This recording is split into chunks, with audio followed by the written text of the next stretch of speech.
அனைவருக்கும் இனிய மாலை வணக்கம். ஃபார்ம் கிராஜுவேட்ஸ் ஃபோரம் சார்பில் தொடர்ந்து நடத்தப்படும் இன்று ஒரு தொழில்நுட்பம் நிகழ்ச்சிக்கு உங்கள் அனைவரையும் வருக வருக என வரவேற்கிறேன். இன்றைய நிகழ்ச்சி நமது குழுவின் மூலம் நடத்தப்படும் 746வது நிகழ்ச்சியாகும். இது ஒரு கலந்துரையாடல் நிகழ்ச்சியாக நடத்தப்படுகிறது. இன்றைய நிகழ்ச்சி தலைப்பு revamping proposal for agriculture department by farm graduates, அதாவது வேளாண்மை துறையை சீரமைப்பு செய்திட பண்ணை பட்டதாரிகளின் பரிந்துரை என்பது ஆகும். வேளாண்மை மனித வாழ்வில் இன்றியமையாத ஒன்று ஆகும். மனிதனின் அடிப்படை தேவைகளில் முதன்மையானது உணவு ஆகும். அதனை உற்பத்தி செய்யும் வேளாண்மையே முதன்மை என்று கருதப்படுகிறது. நாட்டில் சுமார் 70% மக்கள் வேளாண் தொழிலை நேரடியாகவோ மறைமுகமாகவோ நம்பி வாழ்கின்றனர். நாட்டின் முதுகெலும்பு விவசாயம் என்றால் அது மிகையாகாது. எனவேதான் சுழன்றும் ஏற்பின்னது உலகம், அதனால் உழந்தும் உழவே தலை என்றான் வள்ளுவன். தனி ஒருவனுக்கு உணவில்லையேல் ஜகத்தினை அழித்திடுவோம் என்றான் பாரதி. இத்தகைய மாண்புமிக்க உழவு தொழிலை வளப்படுத்திட மத்திய மற்றும் மாநில அரசுகள் பல்வேறு முயற்சிகள் மேற்கொண்டு பல்வேறு துறைகளாக செயல்பட்டு வருகின்றது. பல்வேறு திட்டங்கள் வகுத்து செயல்படுத்தியும் வருகின்றன. இருப்பினும் உழவனின் வாழ்வில் மலர்ச்சி ஏற்பட்டுள்ளதா என்றால் கேள்விக்குரியே.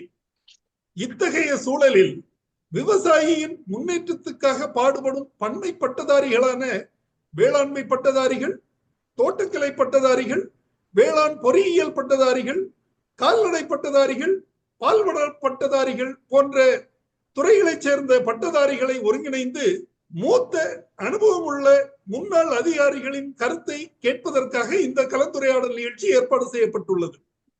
இந்த நிகழ்ச்சியில் சிறப்பு விருந்தினர்களாக இங்கே வருகை புரிந்துள்ளார்கள் டாக்டர் டாம் பி சைலஸ் அவர்கள். இவர் ராமநாதபுரம் மாவட்டத்தில் வேளாண்மை இணை இயக்குநராக பணிபுரிந்து ஓய்வு பெற்ற முன்னாள் அதிகாரி ஆவார். கன்னியாகுமரி மாவட்டத்தை சார்ந்த இவர் கோவையில் வசித்து வருகிறார். அடுத்ததாக திரு முத்துமுனியாண்டி அவர்கள். திரு முத்துமுனியாண்டி அவர்கள் விருதுநகர் மாவட்டத்தை சேர்ந்தவர். தமிழ்நாடு அரசின் வேளாண்மை துறையில் இணை இயக்குநராக பணிபுரிந்து ஓய்வு பெற்ற முன்னாள் அதிகாரி. அடுத்ததாக திரு கே ராசு அவர்கள். இவர் கடலூர் மாவட்டத்தை சார்ந்தவர். தற்போது சென்னையில் வசித்து வருகிறார். வேளாண்மை துறையில் துணை இயக்குநராக பணிபுரிந்து ஓய்வு பெற்ற முன்னாள் அதிகாரி ஆவார். அடுத்ததாக திரு பி சிதம்பரம். இவர் ஈரோடு மாவட்டத்தை சார்ந்தவர். தமிழ்நாடு அரசின் வேளாண்மை துறையில் துணை இயக்குநராக பணிபுரிந்து ஓய்வு பெற்ற முன்னாள் அதிகாரி. வாருங்கள் நிகழ்ச்சிக்கு செல்வோம். முதலில் திரு கே ராசு அவர்களை அவருடைய கருத்தை தெரிவிக்குமாறு, அதாவது வேளாண்மை துறையில் தற்போதுள்ள குறைபாடுகள் என்னென்ன, அவற்றை நிவர்த்தி செய்வது எவ்வாறு என்ற அவரது முதல் கட்ட கருத்துக்களை தெரிவிக்க அன்போடு அழைக்கிறேன். அனைவருக்கும் இனிய மாலை வணக்கம். இன்றைய நிகழ்ச்சியை சிறப்பாக ஏற்பாடு செய்துள்ள திரு ஜோ அவர்களுக்கு என்னுடைய மனமார்ந்த நன்றிகளை தெரிவித்துக் கொள்கின்றேன். இன்றைய தலைப்பிற்கு கருத்துக்களை தெரிவித்து அந்த கருத்துக்களை நாம் துறைகளுக்கு பரிந்துரையாக எடுத்து சென்று அதனை செயல்படுத்தும் விதத்திலே இந்த நிகழ்ச்சி ஏற்பாடு செய்யப்பட்டுள்ளது. அதற்கு என்னை பொறுத்தவரையிலே ஒரு சில கருத்துக்களை தெரிவிக்கலாம் என்று நினைக்கின்றேன். அதாவது வேளாண்மை துறை ஒரு மிக முக்கியமான துறை. உலகோர்க்கு உணவளிக்கக்கூடிய ஒரு துறை. எவ்வளவுதான் ஒரு மனிதன் சம்பாதித்தாலும், எத்தனை கோடி பணம் வைத்திருந்தாலும் உணவு இல்லையே இயங்க இயலாது. உணவு, அத்தகைய உணவை உற்பத்தி செய்யக்கூடிய உழவர்களுக்கும் சரி, அல்லது அந்த உழவர்களுக்கு பயிற்சி அளித்து அவர்களுக்கு அறிவுரைகளை எடுத்து சொல்லி இந்த உழவு தொழிலை சிறப்பாக செய்வதற்கு உறுதுணையாக இருக்கக்கூடிய அலுவலர்களாக இருந்தாலும் சரி, அவர்களுக்கும் ஒரு உரிய மரியாதை இருந்தால் மட்டுமே இந்த துறை சிறப்பாக இயங்க முடியும். அவ்வாறு சிறப்பாக இயங்கும் பட்சத்திலே உணவு உற்பத்தியை பெருக்க முடியும். உணவு உற்பத்தி பெருகும். உணவு உற்பத்தி பெருகும் அதே நேரத்திலே விவசாயிகளுடைய வாழ்க்கை தரம் உயரும் என்பதிலே எந்த விதமான மாற்று கருத்தும் இருக்க முடியாது. அதாவது இன்றைய துறை, இந்த துறை ஒரு தொழில்நுட்பத்துறை என்பது அனைவருக்கும் தெரிந்த விஷயமாகும். டெக்னிக்கல் டிபார்ட்மெண்ட், தொழில்நுட்பத்துறை என்றால் எப்படி ஒரு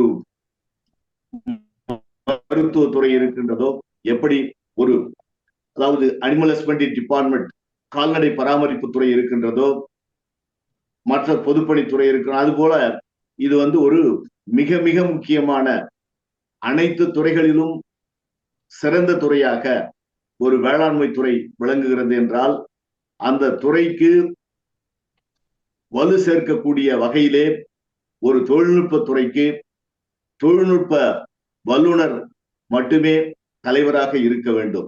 நீண்ட காலமாக அனைவரும் எதிர்பார்க்கக்கூடிய ஒரு விஷயம், இந்த துறைக்கு ஒரு தகுதியான வேளாண் பட்டதாரி மட்டுமே துறையினுடைய தலைவராக இருக்க வேண்டும். இது மிக மிக முக்கியமான ஒரு விஷயம். அவ்வாறு இருக்கும் பட்சத்திலே அது அந்த வேளாண்மை துறையிலே இருக்கக்கூடிய, அதாவது வேளாண்மை துறையினுடைய தலைவர், வேளாண்மை துறையினுடைய செயலாளர், வேளாண்மை துறை செயலாளர், அதற்கு அடுத்தபடியாக அதாவது துணை செயலாளர், இணை செயலாளர், கூடுதல் செயலாளர், இவர்கள் அனைவருமே வேளாண் பட்டதாரிகளாக இருக்க வேண்டும். வேளாண் பட்டதாரிகளாக இருந்தால் மட்டுமே, அதாவது நிர்வாகத்தை சிறப்பாக செய்வதோடு மட்டுமல்லாமல் தொழில்நுட்ப விஷயங்களிலும் நல்ல முடிவு எடுக்க இயலும். அதனை முக்கியமாக மாற்றி அமைக்க வேண்டும். அடுத்தபடியாக வேளாண் துறையும் பல்கலைக்கழகமும் ஒருங்கிணைந்து செயல்பட்டால் நிறைய விவசாயிகளுக்கு நிறைய நன்மைகள் ஏற்படும். அந்த கோஆர்டினேஷன் இல்லாத காரணத்தினாலே அவர்கள் துறையை அதாவது நாங்கள் கண்டுபிடித்திருக்கின்றோம், அதை வேளாண்மை துறையிலே விவசாயிகளிடையே எடுத்து அந்த தொழில்நுட்பங்களை எடுத்து செல்லவில்லை என்று சொல்லக்கூடிய சூழ்நிலையை மாற்றி அமைக்க வேண்டும்.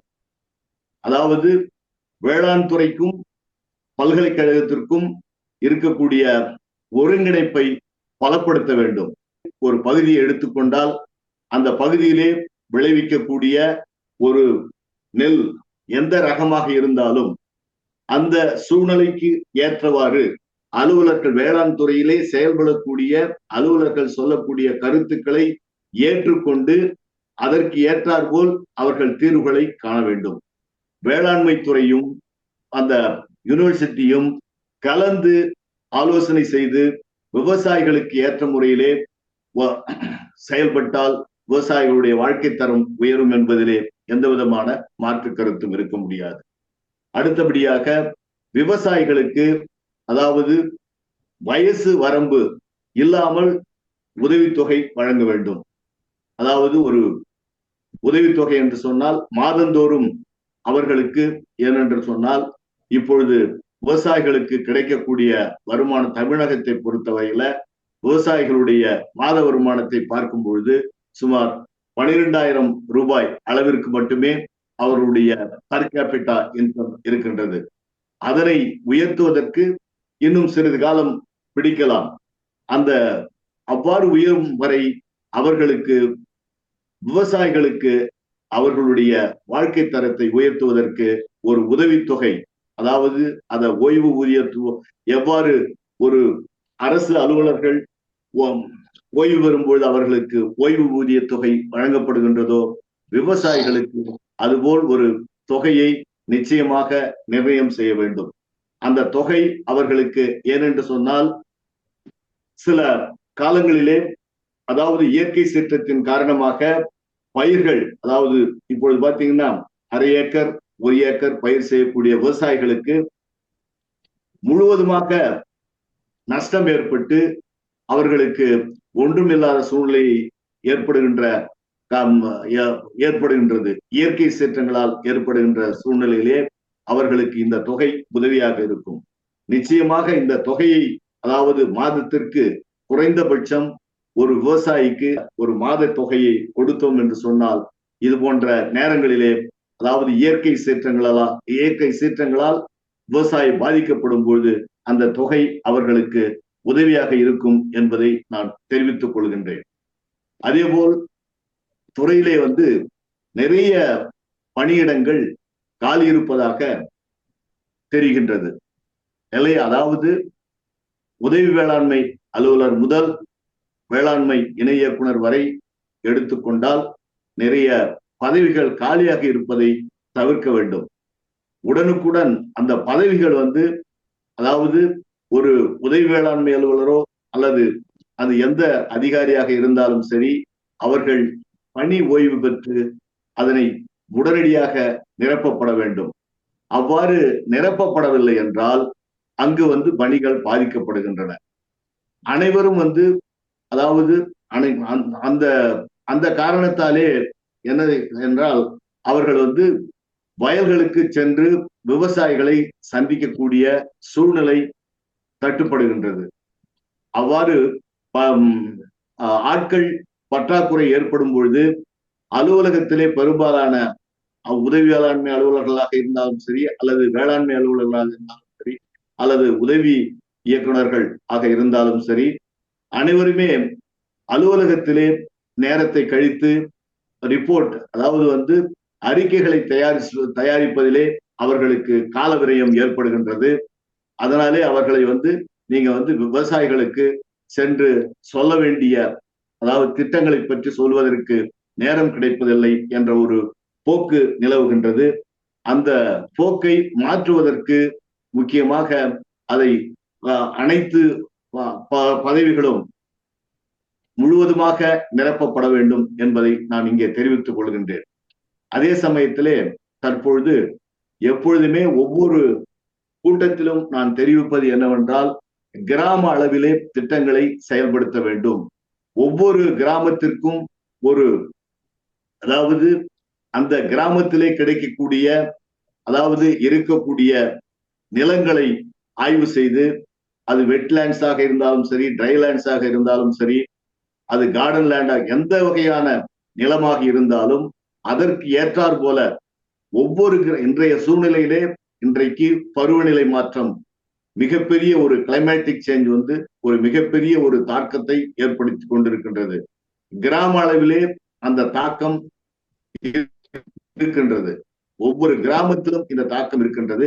அதற்கு ஏற்றார் போல, அதாவது கிளைமேட்டிக் சேஞ்ச் மிட்டிகேட் பண்ணக்கூடிய அளவிற்கு, பருவநிலை மாற்றத்தை எதிர்கொள்ளக்கூடிய அளவிற்கு கிராம அளவிலே திட்டத்தை செயல்படுத்த வேண்டும்.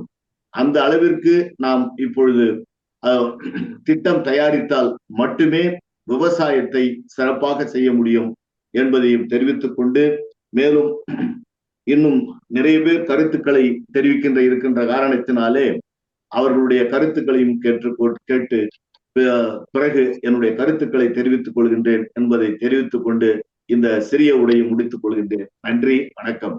நன்றி திரு ராசு சார், உங்களுடைய தகவல்களுக்கு மிக்க நன்றி. பல கருத்துக்கள் தெரிவித்தீர்கள். குறிப்பாக வேளாண்மை இயக்குனர், அதாவது துறையின் தலைவர் பதவிக்கு தொழில்நுட்ப அலுவலர் கண்டிப்பாக இருக்க வேண்டும் என்ற உங்களுடைய கருத்தை தெரிவித்தீர்கள். அதே போல துறைக்கும், அதாவது வேளாண்மை துறைக்கும் வேளாண் பல்கலைக்கழகத்துக்கும் ஒருங்கிணைப்பு வேண்டும். அவர்கள் இணைந்து செயல்பட்டால்தான் திட்டங்களை அல்லது ஆராய்ச்சிகளை நல்லபடியாக பயனுள்ள விதத்தில் உருவாக்கி விவசாயிகளுக்கு கொண்டு சேர்க்க முடியும் என்ற கருத்துக்களை சொன்னீங்க. எல்லாத்துக்கும் மேல முக்கியமாக விவசாயிகளுக்கு உதவித்தொகை வழங்குவதை சொன்னீங்க. சோ இது ஒரு புதிய அருமையான ஒரு திட்டமாக தெரிகிறது. தென் ஃபீல்ட் ஸ்டாஃப் ஷார்டேஜ் இருக்கக்கூடாது. வயல்களுக்கு செல்லும், அதாவது ஃபீல்டு லெவல் ஒர்க்கர்ஸ் எப்பவுமே ஃபுல் ஸ்ட்ரெங்க்ல இருக்கணும். அதுல குறைபாடு இருக்கக்கூடாது. அப்பதான் விவசாயிகளை சந்தித்து அவங்களுடைய பிரச்சனைகளை தெரிந்து கொள்ள முடியும். அவங்களுக்கு தேவையான உதவிகளை, தொழில்நுட்பங்களை பரவலாக்கம் செய்ய முடியும் என்ற உங்கள் கருத்தை தெரிவித்தீர்கள். அதே போல வில்லேஜ் பிளான், கிராம அளவிலான திட்டமிடல் மிக முக்கியம் என்ற கருத்தையும் தெரிவித்தீர்கள். நன்றி, உங்களுடைய கருத்துக்களுக்கு மிக்க நன்றி. அடுத்த தொகுப்பின் போது மீண்டும் சந்திப்போம். தற்போது திரு பி. சிதம்பரம் அவர்களை பேச அழைக்கிறேன். சிதம்பரம் அவர்கள் ஈரோடு மாவட்டத்தைச் சேர்ந்தவர். ஓய்வு பெற்ற முன்னாள் துணை இயக்குனர் ஆவார். Sir please. எல்லோருக்கும் மாலை வணக்கம். நம்மளுடைய தலைப்பு வந்து ரீவேம்பிங் ஆஃப் அக்ரிகல்ச்சர் டிபார்ட்மெண்ட். அது நிறைய விஷயங்கள் நம்ம ப்ரப்போஸ் பண்ணலாம். ஒன்று வந்து வேளாண்மை துறை வந்து ஒரு சர்வீஸ் டிபார்ட்மெண்ட். விரிவாக்கம் நம்ம ஆராய்ச்சின்னா ட்ரையல்ஸு, டெமான்ஸ்ட்ரேஷன்ஸு, அப்புறம் பயிற்சி, அப்புறம் குவாலிட்டி கண்ட்ரோல், இது எல்லாமே நம்ம பார்த்துருக்கோம். இது இல்லாமல் அட்மாஸ் ஸ்கீம் பார்க்குறோம். அது இல்லாமல் இப்போ லேட்டஸ்ட்டாக பார்த்தீங்கன்னா லாஸ்ட் இயர் அந்த டிஜிட்டல் சர்வே, விவசாயிகள் ஐடி கார்டு, இந்த மாதிரி பல்வேறு பணிகள் நம்மளுடைய வேளாண்மை துறை, தோட்டக்கலை எல்லாமே செய்கிறாங்க. இதில் பார்த்தோம்னா ஒரு ஒர்க் லோடுன்னு ஒன்று இருக்கு யாருக்குமே.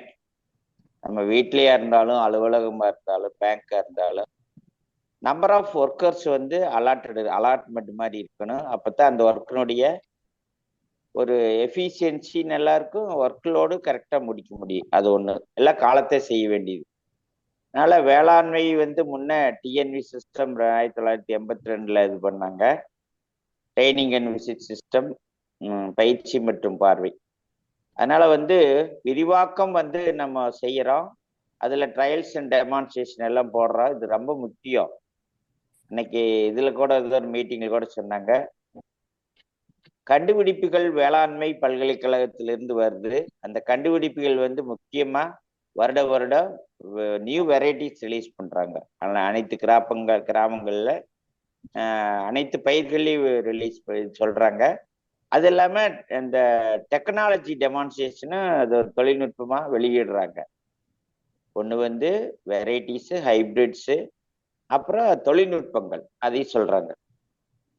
இது எல்லாம் எங்க நம்ம சரியா வந்து அடாப்டிவ் ரிசர்ச் ட்ரையல் ஃபீல்டில் போடுறாங்க, ஓஎஃப்டி போடுறாங்க. அது நம்ம வேளாண்மை துறை, தோட்டக்கலை இவங்க தான் செய்யற அதிகமாக. இது வந்து முன்ன இருந்த அளவுக்கு இப்போ வந்து நம்ம செய்யறோமான்னு பார்த்தோம்னா அது ஒரு கேள்விக்குறின்னு சொல்லலாம். ஏன்னா அந்த அளவுக்கு முக்கியத்துவம் முன்னெல்லாம் அவ்வளோ ஒரு இதாக போட்டிருந்தோம். நாங்களாம் இருக்கும்போது ஏஓடிவியா இருக்கும்போது அந்த ட்ரையல் அண்ட் டெமான்ஸ்ட்ரேஷன் தான் வரக்கூடிய வேளாண்மை துணை இயக்குநர்கள், அக்ரானமி, பிபி எல்லாமே பார்ப்பாங்க. ட்ரையல் என்ன போட்டிருக்கீங்க, என்ன வெரைட்டிஸு, பேடின்னா பேடி, கம்பு, ராகி, சோளம், மக்காச்சோளம், பார்டர் கிராப்ல அப்படி. அது வந்து அதனால வந்து நம்மளுடைய பேக் போன் வந்து ஒரு நம்ம அக்ரோ கிளைமேட்டிக் ஜோன்ஸ் இருக்கு, டிஃப்ரெண்ட் அக்ரோ கிளைமேட்டிக் ஜோன்ஸ் தமிழ்நாட்டில் இருக்கு. ஒவ்வொரு ஜோனுக்கும் வெரைட்டி ரிலீஸ் பண்றாங்க, டெக்னாலஜி இருக்கு. அதை வந்து நம்ம சிரத்தி எடுத்து செய்யணும். அதுக்கு தனியா வந்து நம்ம அதுக்கு வந்து டைம் இருக்கணும். ஏஓடிவியோ ஏஏஓ கூட சேர்ந்து பண்ணும்போது சரியான இடம் தேர்வு செய்து சரியான விவசாயிகளுக்கு தெரியற மாதிரி நம்ம போடணும். அதை பண்றதுக்கு வந்து வேளாண்மை அலுவலருக்கு ஒரு நேரம் ஒதுக்கீடு செய்யணும். அதனால ஒர்க் லோடு வந்து பொதுவாக அவங்களுக்கு இதெல்லாம் செய்யும்போது ஒரு நாளைக்கு ஒரு ட்ரையல் போய் போடுறதே ஒரு பெரிய வேலை. அதை போய் லே அவுட் பண்ணி போட்டு எடுத்து வைக்கிறது. அதனால அதுக்கு தனியா வந்து அவங்களுக்கு ஒரு நேரம் வேணும். ஏவோ டிவியோ பிளாக்ல பார்த்தீங்கன்னா இப்போ ஒரு 2 ஏவோ இருப்பாங்க, மெயின் டெப்போலையும் ஏஇசிலையும் சப் ஏஇசிலையும். ஏஏஓஸ் 5-6 பேர் இருந்தாங்க. முதல்லலாம் 10 பேர் 12 பேர் எஃப்டிஓஸ் எல்லாம் இருந்தாங்க. அந்த போஸ்ட் எல்லாம் அப்படியே போயிடுச்சு. அதுல இருந்தவங்கள ரிட்டையர் ஆயிட்டாங்க. அதனால வந்து விரிவாக்கத்தை வந்து நம்ம இன்னும் சிறம்பட செய்யறதுக்கு எண்ணிக்கையை அதிகப்படுத்தணும் ஆச்சுங்களா. இந்த ட்ரையல் டெமான்ஸ்ட்ரேஷன் எல்லாம் பர்ஃபெக்டா 100% நம்ம செய்யணும். அடுத்தது இப்ப நம்ம விவசாயிகள் சந்திக்கக்கூடிய பிரச்சனை, அரசுக்கே பார்த்தீங்கன்னா ஒரு சில மாவட்டங்கள்ல கிராப் டேமேஜ். இப்போ வந்து கிளைமேட்டிக் பாதிப்பு பற்றி பேசினார் திரு ராசு அவர்கள். அது உண்மைதான். கிராப் டேமேஜ் பார்த்தீங்கன்னா இந்த மாசத்துல கூட போன இந்த 2-3 நாள்ல கூட தென்காசி இந்த பகுதியில் அதிகமான கிராப் டேமேஜ். இந்த சம்மர் ரெயின்ஸ்ல அறுவடை நேரத்தில் நிறைய கிராப் டேமேஜ் ஆகிப்போச்சு. அறுவடை நேரத்தில் ரொம்ப மழை அதிகமாக போயிடுச்சுன்னா கிராப் டேமேஜ் அதிகமா இருக்கு. ஜீரோ ஈல்டுன்னு கூட சொல்லலாம். அது அப்படியே விதையெல்லாம் முளைச்சிரு, டார்மன்சில முளைச்சிரு அல்லது டேமேஜ் ஆயிரு. அதுல இருந்து வைக்கோலோ கிரெயின்ஸோ நம்ம எடுக்க முடியாது. ரொம்ப அதிகமா மழை பெஞ்சு டெல்டா டிஸ்ட்ரிக்ட்ல ரொம்ப பாதிப்பு இருந்துன்னா அந்த விவசாயிக்கு எந்த ஒரு திரும்ப அவங்க கிடைக்காது. அவ்வளவு வந்து லாஸ் ஆயிடும். அதனால இந்த கிராப் டேமேஜ் அசஸ்மெண்ட் ஒரு பெரிய விஷயம். கவர்மெண்ட்டுக்கு நம்ம மாநில அரசு கொடுக்கறது, இது எல்லா கிராப்லையும் சொல்லலாம். பேடி, பனானா இது எல்லாமே இருக்கு. அது இல்லாம ஃபாரஸ்ட் ஏரியாவில் அனிமல் டேமேஜ் இருக்கு, இதையும் நம்ம இன்ஸ்பெக்ட் பண்ணி அனுப்ப வேண்டிய சூழ்நிலை. அப்புறம் கிராப் இன்சூரன்ஸ் வந்து 100% விவசாயிக்கு நம்ம செஞ்சு கொடுக்கணும். என்ன துறை தான் அது செய்யணும். அந்த பிஎம்எஃபிஐன்னு ஒன்று நம்ம அதில் பண்ணணும். அதுக்கு இன்சூரன்ஸ் அமௌண்ட் எல்லாம் கூட நம்ம கான்ட்ரிபியூட் பண்ண விவசாயிகளுக்கு கொடுத்தாங்க. பிஏசிபி, நேஷனல் பேங்க் இது 100% செய்யறதுக்கு அதுக்குரிய ஆட்கள் வேணும். அது இது ஒரே ஏஓவோ ஏஏஓவோ இந்த எல்லா விதையுமே நம்ம செய்ய முடியாது. அதனால வந்து இந்த அக்ரோ கிளைமேட்டிக் ஜோன் வைஸா ட்ரையல்ஸ் இதெல்லாம் போடுறதுக்கு அந்த ஏஓக்கு உரிய நேரம் இருக்குன்னு அதுக்கு தகுந்த மாதிரி நம்பர் ஆஃப் போஸ்ட் அதிகப்படுத்தலாம். ட்ரையல்ஸ் டெமான்ஸ்ட்ரேஷன் போடுறது அது ரொம்ப முக்கியம். அது இல்லாம ஆத்மா ஸ்கீம் வேற இருக்கு, அது வேற நடந்துட்டு இருக்கு. இது இல்லாம மத்திய மாநில அரசுகளினுடைய திட்டங்கள், இதுல 2 திட்டங்கள் தனித்தனியா இருக்கு. சொட்டு நீர் பாசனம் நம்ம அதிக முக்கியத்துவம் கொடுத்து ஓரளவுக்கு 30 to 40% நம்ம செஞ்சுட்டு இருக்கோம். அதனால இந்த எக்ஸ்ட்ரா ஒர்க் செய்யறதுங்கிறதுக்கு அதுக்கு தனியான கூடுதல் வேளாண்மை அலுவலரோ ஏஐஓ கண்டிப்பா தேவை. அடுத்து இப்ப எப்படி விஏஓஸ்கெல்லாம் ஒரு ஆபீஸ் இருக்கோ, அது ரொம்ப நாள ஒரு ப்ரொபோசல்ஸ் இருக்கு. ஒரு ஏஏஓன்னா அவரு முதல்லலாம் 800 ஃபார்ம் ஃபேமிலிஸ்க்கு ஒரு ஏஏஓ இருந்தாங்க. டிஎன்வி சிஸ்டத்துல 800 ஃபார்ம் ஃபேமிலிக்கு அந்த அடிப்படையில தான் ஒரு ஏஏஓ போட்டாங்க. இப்ப அது கிடையாது, எல்லாம் குறைஞ்சு ரொம்ப கம்மியான ஒரு ஏஏஓஸ் வந்து எல்லா வேலையும் பார்க்கறது சிரமம். மேலும் வந்து அந்த பகுதியில் உள்ள விவசாயிகள் அந்த ஏஏஓ தொடர்பு கொள்றதுன்னா முன்னால தொடர்பு மையம்னு இருந்துச்சு. இப்ப வந்து ஏஏஓஸ் பொறுத்த வரைக்கும் ஒரு அலுவலகம் வந்து கண்டிப்பா அவருடைய தலைமை இடத்தில் ஒன்று வேணும். அப்பதான் வந்து அந்த விவசாயிகள் அவர் அங்க போனா பார்த்து, எப்படி விஏஓ இருக்காருன்னா பார்த்து பல வேலைகள் அங்க நடக்குது. நம்மளே நிறைய டைம்ல விஏஓ ஆபீஸ்ல உட்காந்து நிறைய வேலைகள், இந்த இன்சூரன்ஸ், கிராப் டேமேஜ் எல்லாம் அங்க போய் உட்காந்து அவங்களோட ரெக்கன்சில் பண்ணி இது பண்றோம். அது இல்லாம ஏரியா அசஸ்மெண்ட் கூட நம்ம கிராப் வைஸ் நம்ம விஏஓ ஆபீஸ்ல உட்காந்து ரெக்கன்சில் பண்ணி ஆர்ஐ மீட்டிங்ல முடிவு பண்ணி அப்புறம் வந்து தாலுக் லெவல்ல பண்ணி அப்புறம் டிஸ்ட்ரிக்ட் லெவல் வந்து நம்ம பர்டிகுலர்ஸ் அனுப்புறோம். இப்ப இந்த டிஜிட்டல் சர்வே வந்துடுச்சு. அதனால இப்ப கிராப் வந்து அசஸ்மெண்ட் பண்றங்கிறது ஒரு பெரிய ஈஸியான வேலை தான். அதனால விஏஓ அந்த ஏஏஓ ஆபீஸ் வந்து ஒன்று கண்டிப்பா எஸ்டாப்ளிஷ் பண்ணி அந்த ஏஏஓக்கு ஒரு ஆபீஸ் இருக்கணும்.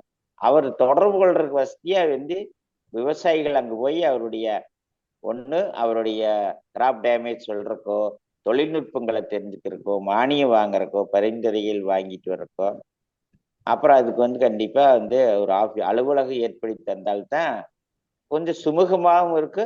தொடர்பு மையத்தை வந்து அலுவலகம் கண்டிப்பா ஒன்று வேணும். நம்பர் ஆஃப் ஏஐஓ போஸ்ட் வந்து அதிகப்படுத்தணும். இந்த 800 ஃபேமிலிஸ் வச்சோம்னா அந்த 5-6 பேர் வச்சுல இத்தனை வேலைகள் செய்ய முடியாது. அடுத்தது குவாலிட்டி கண்ட்ரோல், இது ஒரு பெரிய விஷயம். ஏன்னா நம்ம ஃபெர்டிலைசர் டிஸ்ட்ரிபியூஷன் தான் நம்ம ப்ரொடக்டிவிட்டியை அதிகப்படுத்தும். அதுக்கு நம்ம ரெக்கமெண்டேஷன்ஸ் படி ஃபெர்டிலைசர் கேரி ஃபிராபிக்கல் நம்ம ஈஸி அலோகேஷன் வாங்குறோம். அதனால பெஸ்டிசைடு அதே மாதிரி பெஸ்டிசைட் லைசன்ஸ் கொடுக்குறோம், ஃபெர்டிலைசர் லைசன்ஸ் கொடுக்குறோம். அந்த வரக்கூடிய உரம் வந்து தரமா இருக்காங்கிறத சாம்பிள் செக் பண்றோம். இது வந்து இப்போ இருக்கக்கூடிய பிளாக் லெவல்ல இருக்கிற ஏஓ தான் பண்றாங்க. அதுக்குன்னு வந்து எல்லா வேலையுமே அவரே பண்றங்கிறது மிக கடுமையான விஷயம். அதுக்குன்னு ஒரு தனி ஏஓ வந்து நம்ம பிளாக் லெவல்லையோ அல்லது 2 பிளாக்கோ 3 பிளாக்கோ பொட்டன்ஷியல் பிளாக்கோ நம்பர் ஆஃப் ரீட்டைல் அவுட்லெட் வச்சு அது பிரிச்சு கொடுத்தோம்னா குவாலிட்டி கண்ட்ரோலுங்கிறது ஒரு தனியா ஒரு ஏஓக்கு வந்து அதை பார்த்து கிளைம்ஸ் வேறு வருது, சப்சிடி கிளைம்ஸ் வருது. இப்போ சப்சிடி கிளைம்ஸ் மத்திய அரசு அதுக்கு ரிலீஸ் பண்றதுனால அந்த கிளைம் வெரிஃபிகேஷன் எல்லாம் இருக்கும். அப்பதான் வந்து அந்த தரக்கட்டுப்பாடு பணிகளை வந்து மிக சிரத்தையாகவும் செய்ய முடியும். விவசாயிகளுக்கு தேவையான அந்த உரங்கள் சீசன்ல போகுதாலேங்கிறது எல்லா இப்போ பிஎஸ்சிபிலையும் உரம் நம்ம கொடுக்குறோம். டிமாண்ட் டைம்ல நம்ம 2 மூட்டை டிஏபியோட லிமிட் பண்ணி கூட கொடுத்தோம் ஒரு டைம்ல. அதை வாட்ச் பண்றது ஒரு பெரிய வேலை. அசஸ்மெண்ட் எங்கெங்க இல்லையோ அதிலேயே நம்ம மூவ் பண்றது. தரக்கட்டுப்பாடை பொறுத்த வரைக்கும் தனியாக ஒரு ஏஓ வந்து 1 பிளாக்கோ 2 பிளாக்கோ கம்பைன் பண்ணி செய்யலாம். பொட்டன்ஷியல் பிளாக்னா ஒரு பிளாக் ஒரு ஏஓ வந்து கண்டிப்பா நம்ம அதை போடணும். அப்பதான் pesticide licence, fertiliser licence issue பண்றது, இந்த தரக்கட்டுப்பாடு பணிகள், இல்லை உரம் மாதிரி எடுக்கிறது, விவசாயிகள் எந்த கம்ப்ளைண்ட் இல்லாம உரங்கள் போகுதான்னு பார்க்கறதெல்லாம் நம்ம பிஏசிபியும் பார்க்கலாம், நம்ம இதுலேயும் நம்ம பார்த்துக்கலாம். அதனால அதுக்கு ஒரு தனியாக ஒருத்தர் வேணும். அப்பதான் நம்மளுடைய ஃபுட் ப்ரொடக்டிவிட்டியை கிளைம் வெரிஃபிகேஷன் அது பார்க்கணும்.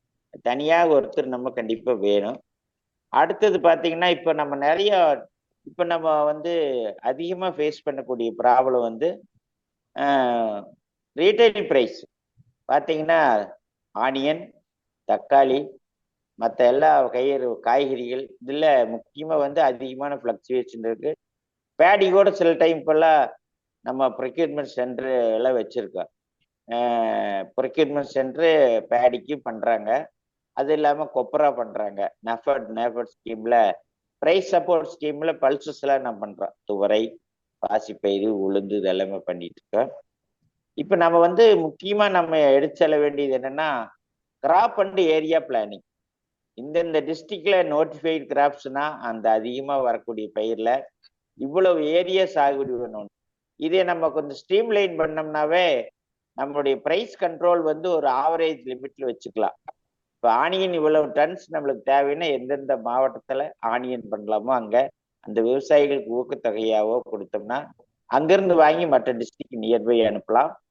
அப்புறம் போன தடவையில் அந்த ஒரு மதிவானன் ஒருத்தர் பேசினார், காரைக்கால் விவசாயி. இதெல்லாம் டிஸ்ட்ரிபியூஷன் பார்த்தீங்கன்னா நம்ம வேல்யூ ஆட் ப்ராடக்டை கூட பண்ணி அந்த ரேஷன் கடை மூலம் கூட நம்ம செய்யலாம். மார்க்கெட் ப்ரைஸ் ஃப்ளக்சுவேஷன் அதிகம் இல்லாமல் ஓரளவு கொண்டு போறோம்னா கிராப் அண்ட் ஏரியா பிளானிங் பற்றி விவசாயிகளுக்கு விழிப்புணர்வு ஏற்படுத்தணும். அது ஒரு முக்கியமான வேலை. அப்போதான் நம்ம வந்து அதிகமான ஃப்ளக்சுவேஷன்ஸ் இல்லாமல் நம்ம பண்ணலாம். இதுக்கு கண்டிப்பாக தனியான ஆட்கள் வேணும். அதனால நம்ம வேளாண்மை துறை பொறுத்த வரைக்கும் டெக்னிக்கல் வேளாண்மை துறை வந்து ஒரு முக்கியமான service department as well as technical department. Raju sir சொன்னது போல அதுக்கு ஒரு தனியான அதை பற்றி தெரிஞ்சவங்க. அடுத்து டைரக்ட் ரெக்ரூட்மெண்ட்டாக ஒருத்தர் போய் அது ஹெச்ஓடியை போட முடியாது. என்ன காரணம்னா பை ப்ரொமோஷன், பை எக்ஸாம்ஸ் அவங்களுடைய அந்த சர்வீஸ் பொறுத்து அவங்களை குவாலிஃபை பண்ணி எப்படி குரூப் ஒன் சர்வீஸில் கன்ஃபர்ட் ஐஏஎஸ் கொடுக்குறாங்களோ அந்த மாதிரி அவங்களத்தான் வந்து அதில் கொண்டு போகணும். நிறைய அனுபவங்கள் வேணும். அப்போதான் வந்து ஸ்கீம்ஸ் ஃபார்முலேஷனோ திட்டமிடலோ கீழே அடிப்படையில் உள்ள பிரச்சனைகள் அவங்களுக்கு தெரியும். நேர ஒருத்தர் டைரக்ட் ரெக்ரூட்மெண்ட்டாக போட்டாலும் நம்ம ஹெச்ஓடியாவோ இதாக போடுறது வந்து அவ்வளவு அனுபவங்கள் அவங்களுக்கு வராது. அதனால வந்து கீழிருந்து ப்ரொமோட் ஆகி போறவர் தான் டைரக்டர் ஆஃப் அக்ரிகல்ச்சர் இந்த மாதிரி போடும்போது தான் அவருக்கு அந்த ஃபீல்டு ப்ராப்ளம்ஸ் தெரியும், நிர்வாகம் தெரியும், எப்படி எதை செய்யணுமோங்கிறது தெரியும். ஒர்க்லோடு அதிகமாக கொடுத்தோம்னாவே அதனுடைய பர்சன்டேஜ் ஆஃப் இது வந்து எஃபிஷியன்சி கண்டிப்பாக குறையும். எல்லாரும் மனிதர்கள் தானே, அவங்களுக்கு ஒரு அளவுக்கு ஒர்க்லோட் கொடுக்கலாம்.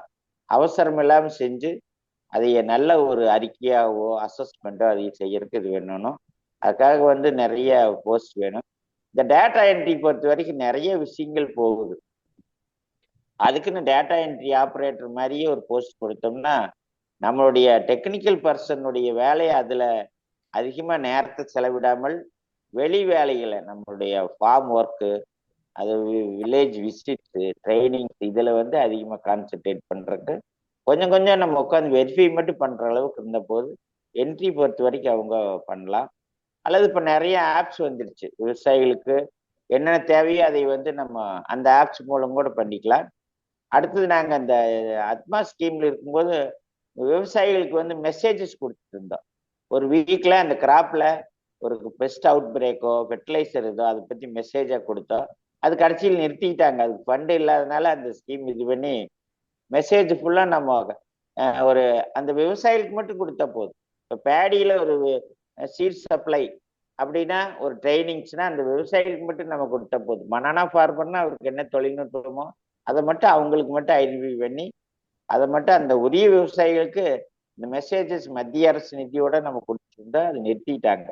அது ஒரு ஈஸியா இப்போ இன்னைக்கு இருக்கக்கூடிய ஐடி இதுல அதை நம்ம செய்யலாம், திரும்ப ரிவைவ் பண்ணலாம். பழைய இதுதான் அது கொடுத்தோம்னாவே நம்மளுடைய ஒர்க்லோடு குறைய நிறைய விவசாயிகள் அதில் பெனிஃபிட் ஆகலாங்கிறது தான் என்னுடைய சிறிய கருத்துக்கள். மிக்க நன்றி. நன்றி திரு சிதம்பரம், உங்களுடைய தகவல்களுக்கு மிக்க நன்றி. திரு சிதம்பரம் அவர்கள் ஈரோடு மாவட்டத்தை சார்ந்தவர், துணை இயக்குநராக வேளாண்மை துறையில் பணிபுரிந்து ஓய்வு பெற்ற முன்னாள் அதிகாரி.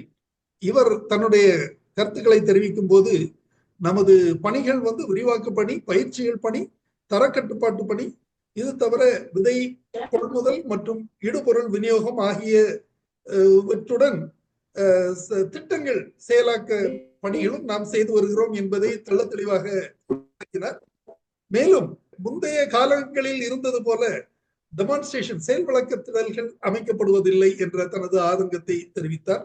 அதே போல பணியாளர்களின் எண்ணிக்கை மிகவும் குறைந்து விட்டதென தனது தாக்கத்தை வெளிப்படுத்தினார். அதாவது கிராப் டேமேஜ், அது தொடர்பான அசஸ்மெண்ட் பணிகள், இன்சூரன்ஸ் அசஸ்மெண்ட் பணிகள், இவையெல்லாம் முழுமையாக இருந்து செய்வதற்காக கண்டிப்பாக கூடுதல் பணியாளர்கள், கள பணியாளர்கள் தேவை என்பதை தெரிவித்தார். முன்பெல்லாம் 800 பண்ணை குடும்பங்களுக்கு ஒரு உதவி வேளாண்மை அலுவலர் பணியிடம் இருந்தது. அதை போல தற்போது பணியிடங்கள் இல்லை என்பதை சுட்டிக்காட்டினார். கான்டாக்ட் பாயிண்ட், தொடர்பு மையங்கள், குறிப்பிட்ட தொடர்பு மையங்கள் இருக்க வேண்டும் என்பதை தெரிவித்தார். அந்த இடத்தில் விவசாயிகள் சென்று கள பணியாளர்களை சந்திக்கும் ஒரு வாய்ப்பு கண்டிப்பாக இருக்க வேண்டும் என்பதை அவர் தெரிவித்தார். அதே போல கிராப் ஏரியா பிளான் என்பது மிக முக்கியம் அப்படின்னு சொல்லி சொன்னாரு. அப்பதான் அந்த ஒவ்வொரு வில்லேஜுக்கும் அல்லது ஒவ்வொரு ஏரியா ஏஓ பகுதியிலையும் என்னென்ன பயிர் இருக்குது, என்ன பயிர் செய்யணும், அடுத்ததா என்ன செய்யணும், முந்தைய பயிர் என்ன போட்டிருந்தாங்க என்பது தொடர்பான ஒரு திட்டமிடல் வேண்டும். அப்பதான் நாம அது அந்த பகுதிக்கு தேவையான, அது சர்ப்ளஸ் ஆகாத அல்லது ஷார்டேஜ் ஆகாம பயிர்களை நாம உருவாக்க முடியும் என்று தனது கருத்தை தெரிவித்தார். மேலும் தரக்கட்டுப்பாடு தனியாக செயல்பட வேண்டும், ஒரே அலுவலர் எல்லா பணிகளையும் செய்ய முடியாது என்பது என்ற தனது கருத்தை தெரிவித்தார். தென் நேரடி தேர்வு முறை, அதாவது பணியாளர்களை தேர்வு செய்யும் போது உயர் பதவிகளுக்கு டைரக்ட் ரெக்ரூட்மெண்ட் இருப்பது கண்டிப்பாக அது நிர்வாக திறமையையும் தொழில்நுட்ப திறமையையும் பாதிக்கும் என்ற தனது கருத்தையும் வெளிப்படுத்தினார். முன்பு போல ஆத்மா திட்டத்தின் கீழ் குறுஞ்செய்திகள் அனுப்பப்பட்டு வந்தன, அது கண்டிப்பாக தொடரப்பட வேண்டும் என்ற தனது கருத்தையும் தெரிவித்தார். சோ இவ்வாறு திரு சிதம்பரம் அவர்கள் தனது கருத்தை தெரிவித்தார்கள். தற்போது வேளாண் துறையில் தற்போதுள்ள குறைபாடுகள் என்னென்ன, அவற்றை நிவர்த்தி செய்வது எவ்வாறு என்ற கருத்தை தெரிவிக்குமாறு டாக்டர் டாம் பி சைலஸ் அவர்களை கேட்டுக்கொள்கிறேன். டாக்டர் டாம் பி சைலஸ் அவர்கள் ராமநாதபுரம் மாவட்டத்தில் வேளாண்மை இணை இயக்குநராக பணிபுரிந்த முன்னாள் அதிகாரி ஆவர். கன்னியாகுமரி மாவட்டத்தை சார்ந்த இவர் தற்போது கோவையில் வசித்து வருகிறார். Doctor Tom, please. அனைவருக்கும் என் இனிய வணக்கம். நிறைய கருத்துக்களை நாம இப்ப கேட்டோம். இப்ப வேளாண் துறையை பொறுத்தவரையில நிறைய மாற்றங்கள் பல்வேறு காலகட்டங்கள்ல நமக்கு வந்திருக்கு. இருந்தாலும் அந்த அந்த காலத்துக்கு தகுந்த மாதிரி புதிய மாற்றங்கள் கொண்டு வர வேண்டியது மிக அவசியம். இப்ப விவசாயிகளை சந்திப்பது ரொம்ப குறைந்து இருக்கிறது என்று ஒரு பரவலான விவசாயிகள் மத்தியில ஒரு கம்ப்ளைண்ட் இருந்துட்டு இருக்கு. அதுக்காக தான் அரசு என்ன பண்ணுச்சுன்னா ஒரு உழவர் அலுவலர் தொடர்பு திட்டம்னு ஒரு திட்டத்தை இப்பவும் வச்சிருக்காங்க. அனைத்து அலுவலர்களும் மாலையிலே விவசாயிகளை சந்தித்து விட்டுத்தான் மற்ற பணிகளை செய்ய வேண்டும் என்பது அரசின் ஒரு கொள்கை. அதற்காக சில ஆப் எல்லாம் இருக்கு. அதுல அவங்க போட்டோ அப்லோட் பண்ணோம். ஒவ்வொரு ஏஓ ஒவ்வொருத்தருக்கும் அதெல்லாம் ஒரு இது கொடுத்துருக்காங்க. இருந்தாலும் இன்னைக்கு இருக்கக்கூடிய எண்ணிக்கை, பணியாளர்கள் எண்ணிக்கை, எனக்கு முன்பு கூறினவர்கள் தெரிவித்தது போல பணியாளர்கள் எண்ணிக்கை மிகவும் குறைவா இருக்கு. அதனால ஒரு ரீஸ்ட்ரக்சர் நிச்சயமா செய்யணும். இப்போ ஒரு வட்டாரத்தை எடுத்தோம்னா அதுல ஒரு கீழ்நிலை பணியாளராக ஒரு 5 அல்லது 6 உதவி வேளாண்மை அலுவலர் தான் இருக்காங்க. இவங்க வேளாண்மை துறையில இருக்காங்க. அப்புறம் தோட்டக்கலை துறையில ஒரு 3 அல்லது 4 உதவி வேளாண்மை அலுவலர் இருக்காங்க. மார்க்கெட்டிங், அதாவது அக்ரி பிசினஸ், வேளாண் வணிகத்துறையில ஒரு உதவி வேளாண்மை அலுவலர் இருக்காரு. ஸோ இவங்களெல்லாம் ஒருங்கிணைக்கும் போது ஒரு வட்டாரத்துல ஒரு 10 பேர் குறைந்தபட்சம் இருப்பாங்க. இப்ப கிராம அளவுல நம்ம திட்டமிட வேண்டியது மிக முக்கியம். இப்ப நம்ம சிதம்பரம் சார் சொன்ன மாதிரியும் ராசு சார் சொன்ன மாதிரியும் கிராம அளவுல செயல் திட்டம் ஏற்படுத்தி கிராம அளவுல ஒரு அலுவலகத்தை ஏற்படுத்தினாதான் நம்ம அடுத்த முன்னேற்ற பாதையில வேளாண்மை துறையை நம்ம கொண்டு போக முடியும். இப்ப அரசின் எண்ணமும் கடந்த ஆண்டும் ஒரு இது குறித்த ஒரு செய்தி வந்தது. பட் அதை முழுமையா அவங்களால அதை செயல் வடிவத்தில் கொண்டு வர முடியல. அனைத்து துறைகளையும் ஒருங்கிணைத்து ஒரு வேளாண்மை உதவி அலுவலரை ஒரு கிராமத்துல நியமித்து அவர் மூலமாக அனைத்து திட்டங்களும் விவசாயிகளுக்கு சென்றடைய வேண்டும் என்பது அரசின் நோக்கமாகவும் இருக்குது. பட் அதை செயல்படுத்த முடியாம ஒரு தருணத்துல இருக்கும். அது குறிப்பா இப்போ விவசாயிகள் அவங்களுக்கு இது வேளாண்மை துறையின் திட்டமா, தோட்டக்கலை துறை திட்டமா, அல்லது வேளாண் பொறியியல் துறையின் திட்டமா, அல்லது வேளாண் வணிகத்துறையின் திட்டமானு தெரியாது. அவங்க ஏதோ ஒண்ணு கேட்கும்போது வேளாண்மை துறையில இருக்கிறவர் என்ன சொல்றாருன்னா, என்னால நான் கொடுக்க மாட்டேன், அதை நீங்க தோட்டக்கலை துறை அணுகுங்கன்னு சொல்றாங்க. விவசாயி பல்வேறு துறைகளை அணுகும் போது அவங்களுக்கு நிறைய சங்கடங்கள் இருக்கு. இன்னைக்கு அதுக்கு ஒரு செயலியை நம்ம ஏற்படுத்தினாலும் உழவர் செயலியை நம்ம அதன் மூலமாகவும் நம்ம செய்யலாம். இருந்தாலும் நேரடி தொடர்புல ஒரு அலுவலர் தொடர்பு கொள்ளும் போது அவர் எல்லா துறையில் சேர்ந்த திட்டங்களையும் விவசாயிக்கு எடுத்து செல்பவராக இருக்க வேண்டும். அவருக்கு அப்படி செல்ல வேண்டும் என்றால் அவருக்கு ஒரு கட்டுப்பாடு இருக்கு. அவர் இப்போ நம்ம இதுக்கு முன்னாடி சிதம்பரம் சார் சொன்ன மாதிரி ஒரு 800 விவசாய குடும்பங்களுக்கு ஒரு அலுவலர் நியமனம் செஞ்சோம்னா அவரால் அவங்க அனைத்து விவசாயிகளுடைய தொடர்புல இருக்க முடியும். அவர்களுக்கு எல்லா திட்டங்களை பத்தியும் அவங்களுக்கு தெரிவிக்க முடியும். தொழில்நுட்பங்களை ஈஸியா அவங்க தெரிவிக்க முடியும். இந்த மாதிரி இப்ப இருக்கிற நிலைமையில ஒரு வேளாண்மை உதவி அலுவலருக்கு 4 அல்லது 5 கிராமங்கள், வருவாய் கிராமங்கள் இருக்கு. இப்ப இதுல நம்ம குறிப்பா பார்த்தோம்னா கிட்டத்தட்ட 3000 விவசாயிகள் குடும்பங்கள் வசிக்கிறாங்க. அப்ப அவ்வளவு பேருக்கும் அவரால் அதை கொண்டு போக முடியல. இன்னும் அவருக்கு ஏற்பட பணிச்சுமைகள் நிறைய இருக்கு. பல திட்டங்கள், மத்திய மாநில அரசின் திட்டங்களை அவங்க செயல்படுத்துறதுனால அந்த திட்டங்களை நிறைவேற்றுறதுதான் முக்கியமான நோக்கமா இருக்கு.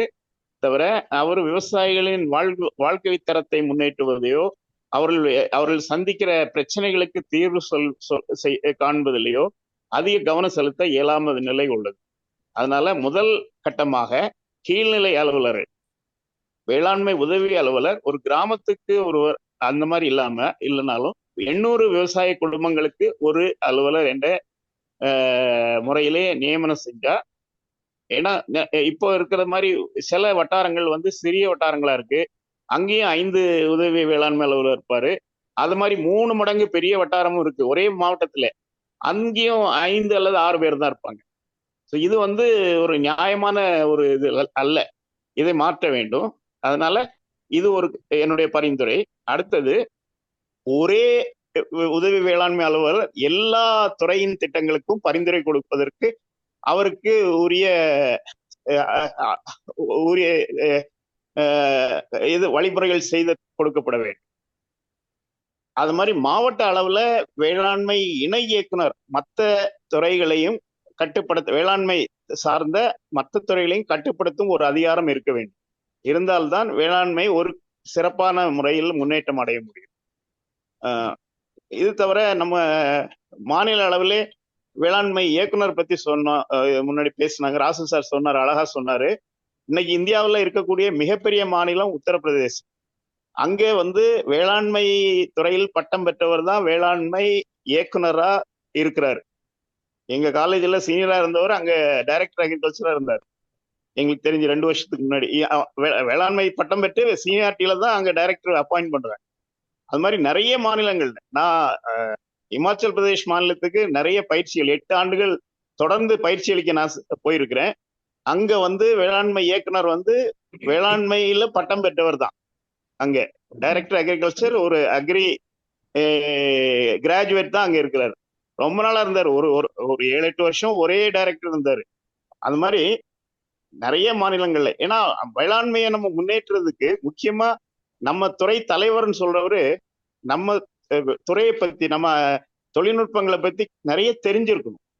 நம்ம கல்லூரியில 4 ஆண்டுகள் அல்லது 6 ஆண்டுகள் படித்து நம்ம வரும்போது நிறைய விஷயங்களை நம்ம தெரிஞ்சுட்டு வர்றோம். இன்னும் தொழில்நுட்பங்களை நம்ம செயல்படுத்தும் போது அந்த அனைத்து விஷயங்களையும் நம்ம, அதனால துறை தலைவர் வேளாண்மை பட்டம் பெற்றவரா இருக்கிறது நல்லது எப்பவுமே. அதற்கு வாய்ப்பு இருந்தால் அதை செய்யணும். அதே மாதிரி அடுத்தது, நம்முடைய சகோதர துறைகள் நிறைய இருக்கு. சகோதர துறைன்னு சொல்லும்போது குறிப்பா நம்ம விதை சான்றளிப்பு மற்றும் அங்கக சான்றளிப்பு துறை, இன்னைக்கு நம்ம இந்தியா முழுசும் எடுத்தோம்னாலும் இந்த சான்றளிப்பு என்பது ஒரு முகமையின் கட்டுப்பாட்டுல தான் எல்லா மாநிலங்களையும் இருக்கு. தமிழ்நாட்டுல தான் இது அரசின் கட்டுப்பாட்டுல எல்லாம் இருக்கு. சான்றளிப்பு மட்டும் இப்ப விதை சான்றளிப்பையும் அங்கக சீட் மட்டும் ஒரு தனி பிரிவா மாற்றி அதுல இருக்கக்கூடிய என்ஃபோர்ஸ்மெண்ட், சீட் லா என்ஃபோர்ஸ்மெண்ட், இந்த மாதிரி விதை சட்ட அமுலாக்கம் இதை தனியா பிரிச்சு இதையும் நம்முடைய வேளாண்மை இயக்குனர் மூலமாக அமலாக்கம் செய்யப்படும் ஃபெர்டிலைசர் கண்ட்ரோல் ஆர்டரை என்ஃபோர்ஸ் பண்றதையும் பெஸ்டிசைட்ஸ் ரெகுலேஷனையும் எல்லாம் ஒன்று சேர்த்து ஒரு என்ஃபோர்ஸ்மெண்ட் விங், ஒரு அமலாக்கத்துறை, ஒரு தனி டைரக்டர், அடிஷனல் டைரக்டர் அந்த மாதிரி கொண்டு வந்து அவர் கட்டுப்பாட்டில் தமிழ்நாடு முழுசும் அந்தந்த பகுதிக்கு தேவையான அலுவலர்களை நியமிக்கணும். அதுக்கு வந்து ஒரு வட்டாரத்துக்கு ஒரு ஆள் வேணும்னு அவசியம் இல்லை. சில வட்டாரங்கள்ல நிறைய நிறுவனங்கள் இருக்கும், அவருக்கு வேலை போல அதிகமா இருக்கலாம். அந்த மாதிரி இடங்கள்ல ஒரு ஆள் தேவைப்படும். அதர் இல்லைன்னா சில இடங்கள்ல ஒரு மாவட்டத்துக்கு 2 பேர் இருந்தாலே போதுமா இருக்கும், அல்லது 3 பேர் தேவைக்கு தகுந்த மாதிரி அலுவலர் நியமனம் செஞ்சு அதை தனியா கண்காணிச்சு தனியா அவங்கள செயல்பட விட்டோம்னா அது சிறப்பா இருக்கும், இன்னும் நல்ல சிறப்பா இருக்கும். இப்ப அதாவது விதைக்கு நம்ம விதை கட்டுப்பாடு வந்து மிக சிறப்பா இந்தியாவில் தமிழ்நாடு செயல்படுத்திட்டு இருக்கு. அதே மாதிரி நம்ம உரக்கட்டுப்பாடையும் பூச்சி மருந்துகள் கட்டுப்பாடையும் சிறப்பா செயல்படுத்தணும்னா இதுக்கெல்லாம் தனியா ஒரு அமைப்பு ஏற்படுத்தினா நல்லா இருக்கும்னு நினைக்கிறேன். இது ஒரு டைரக்டரேட் ஆஃப் என்ஃபோர்ஸ்மெண்ட் அந்த மாதிரி ஒண்ணு பண்ணணும். அடுத்தது இப்ப நம்ம முக்கியமா இன்னைக்கு வந்து வேளாண்மையில அடுத்த புரட்சி வரணும் அல்லது நம்முடைய உற்பத்தி திறனை நம்ம அதிகப்படுத்தணும்னா நம்முடைய ரகங்கள், விதைகள் தான் ரொம்ப முக்கியம். விதைகள்ல நம்ம அதிகமா நம்ம முக்கியத்துவம் கொடுக்கணும். விதைகளை விவசாயிகளுக்கு கிடைக்கிற மாதிரி நம்ம நிறைய கொடுக்கணும். அது எப்படி செய்யறது? இன்னைக்கு வந்து நிறைய தனியார் நிறுவன விதைகளும் விவசாயிகள் மத்தியில பிரபலமா இருக்கு. குறிப்பா நெல் எடுத்தோம்னா தமிழ்நாட்டுல இன்னைக்கு பயிர் செய்யக்கூடிய ரகங்கள் அநேகமா வெளி மாநிலங்களை கண்டுபிடிச்ச ரகங்கள் தான் அதிகமா நிறைய பேர் பயிர் செய்யறாங்க. 50% அதிகமா நம்ம தமிழ்நாடு விவசாயிகள், குறிப்பா டெல்டால இருக்கிற விவசாயிகள் CR1009 அல்லது பிபிடி, ஆர்என்ஆர் இந்த மாதிரி ரகங்களை அதிகமா இன்னைக்கு சாகுபடி செய்யக்கூடிய நிலைமை வந்திருக்கு. நம்ம தமிழக வேளாண்மை பல்கலைக்கழகத்தால் வெளியிடப்பட்ட ரகங்களை, புதிய ரகங்களை அதிகமான விவசாயிகள் சாகுபடி செய்யல. அதன் காரணம் என்னன்னு நம்ம கண்டுபிடிக்கணும். அதுக்கு போதிய அளவு வல்லுநர் விதைகளை அவங்க கொடுக்கறது இல்லையா, அல்லது அது வந்து மக்களால் ஏற்றுக்கொள்ளப்படலையா? இன்னைக்கு ஒரு புதிய ரகங்கள் வெளியிடுறதுக்கு முன்னாடி ஒரு கன்சியூமர் அவேர்னஸ் சர்வே இருக்கணும். கன்சியூமருக்கு அதை சாப்பிட போறவங்களுக்கு என்ன மாதிரி வேணும், அதுல என்னென்ன பிரச்சனைகள் இருக்கு. இப்ப நெல்லா இருந்தா அதுல உள்ள மில்லிங், அது அரைக்கும் போது உடையுதா, அதுல இருந்து சமைச்சு வச்ச சோறு எத்தனை நாளைக்கு வச்சிருக்க முடியும், அதுக்கு கீப்பிங் குவாலிட்டி எப்படி இருக்கு, அது கலர் எப்படி இருக்கு, இந்த மாதிரி நிறைய விஷயங்களை ஸ்டடி பண்ணி தான் ஒரு வெரைட்டியை ரிலீஸ் பண்ணும். வெறும் ஈல்டுன்னு சொல்லி இன்னைக்கு நிறைய வெரைட்டிஸ் ரிலீஸ் ஆகுது.